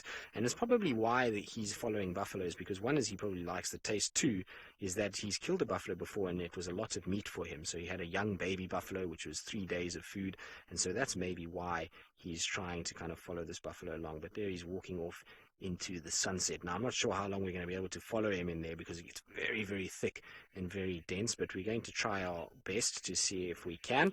And so while I try to catch up with him, let's send you back across to Brent, who's driving in the darkness and is hoping to find something that is nocturnal. Well, in the twilight at least, and it is an absolutely gorgeous evening, and I'm heading towards a waterhole, and I'm hoping there might be some elephants there, or even some wildebeest and impala and a whole bunch of other game. And I'm about to get my big spotlight out, but it's not quite dark enough for a spotlight just yet. But I just got to make sure it's ready. There it is, just in case. I'm going to need it just now. And at the moment, there's still enough light from the setting sun to see what's going on around me. It's one of my favorite times of day at the moment. All the nocturnal animals start coming out. Hello, Kate. Kate would like to know how fast leopard run. Very fast, Kate. Around 70 kilometers an hour, but they never keep it up for very long. So if you really want to sort of do it properly, it's about 24 meters per second, but they very seldom keep that up for more than 10 meters. So they are stalk and ambush predators, so they tend to sneak very close to small to medium-sized antelope. Husana is crazy. He's trying to catch an adult buffalo, but I think he's just playing. But generally they'll stalk and only really charge at whatever they want to eat when they're within the 5 meters of them. So they are ambush predators, stalk and ambush predators, unlike certain other animals which you would call coursing predators. So hyena, if they have to hunt themselves, or African wild dog will course, which means they will run down their prey. They'll just keep running and running and running. Oh dear. Fortunately, nothing at the waterhole right now. So let's go check the open plains above the waterhole, see if there's anything there. Now, at this time of the day, we might get lucky to see an owl or a nightjar. And an excellent question from Caitlin. And I was actually about to start talking about the nocturnal animals, Caitlin, so our great minds think alike. So, Caitlin, we have jackal, serval, which is a type of little cat, African wild cat, caracal, which is another type of little cat, and white-tailed mongoose, which is a nocturnal mongoose species, civet, which is also nocturnal. It's actually a good time to see civet at this time of the day. And of course we've got quite a few nocturnal birds, the owls and the nightjars. I'm hoping I can find at least one of them, or both if we're lucky. And hyenas, lions, leopards are all mostly nocturnal. So there's a lot of nocturnal stuff. Genets, which is a relative of, or I suppose more closely related to the mongoose, but they do look a little bit cat-like. They're little nocturnal predators that eat mice and birds and insects. We've actually got a few that live around our camp. And what else can I think of? I'm trying to think. There's so many wonderful nocturnal things. There's even nocturnal beetles and nocturnal moths that might come out tonight. 70% of your smaller, more interesting mammal species only come out at night. Oh, bush babies are nearly. Oh, there we go. I was hoping for one. There's a nightjar.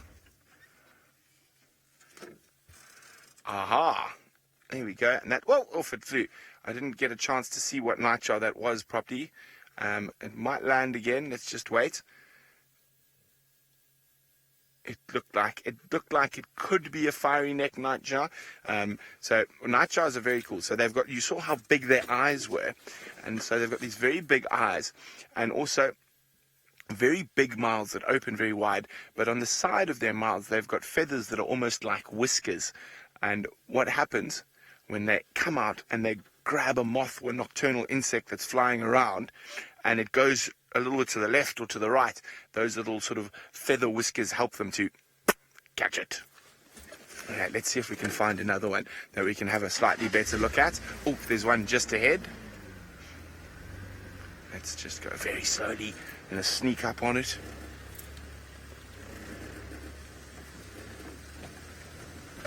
There we go. It could be the same one who's just landed a little bit. Oh, he might land back in the same place. There we go. There we go. It looks to be a fiery-necked nightjar. Oh, and off it goes and back again, catching all the insects. So you can see how big their eye is, and we can't see how big its mouth is, unfortunately. Oh, off it goes and back again. Okay, let's keep moving.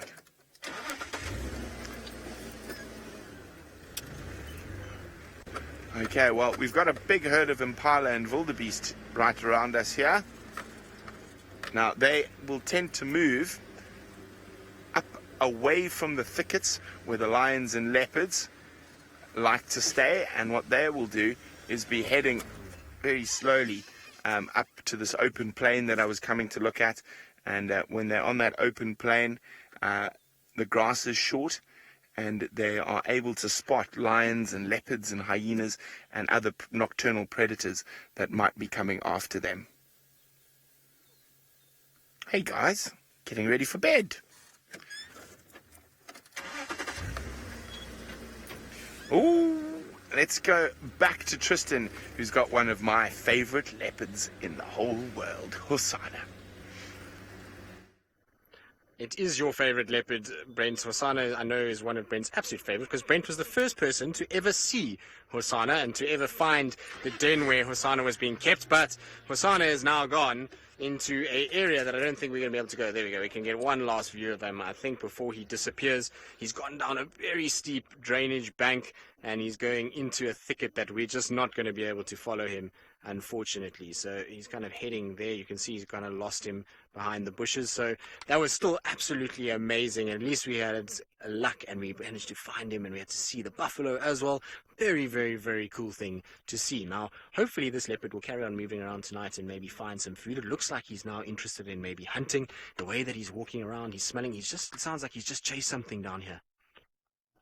I just heard him running along down this way. So I don't know if he maybe chased a little scrub hare. So we get a type of thing out here called a scrub hare. And so he might have chased that. Right. I don't know how we're going to get out of here. But anyway, John, you want to know what my favorite animal is. Well, my favorite animal is a leopard. I absolutely love leopards. And the more time I spend with them, the more I love them. So they're the best animal. I just love how shy and secretive they are. And they are always getting up to something. So it's always interesting to watch them. And especially here, we get to see the most amazing dynamics when it comes to the leopards. So very, very cool to see. So today has been the perfect afternoon for me. Right. We're going to try and get out of the mess we've gotten ourselves into and try and get out of this thicket. And while we do that, let's send you back across to Taylor so she can say goodbye from all of us. Wow. Hey, aren't all of you super, super, super spoiled with all the animals that you got to see today? Today's safari was a real adventure. I'm not jealous. Jealous is the wrong word. I just wish we could have a safari like this every single day, because we really don't. We've had some really, really quiet ones over the last couple of days. So, like I said, I think all the animals knew that you were joining. Now, I'm trying to find you a chameleon in the last couple of seconds of the show, but I don't know if I'm going to be able to do it. I'm looking very, very carefully. I've got my side lights on, having a scan to see if I can spot them, but I don't think I'm going to be able to do it.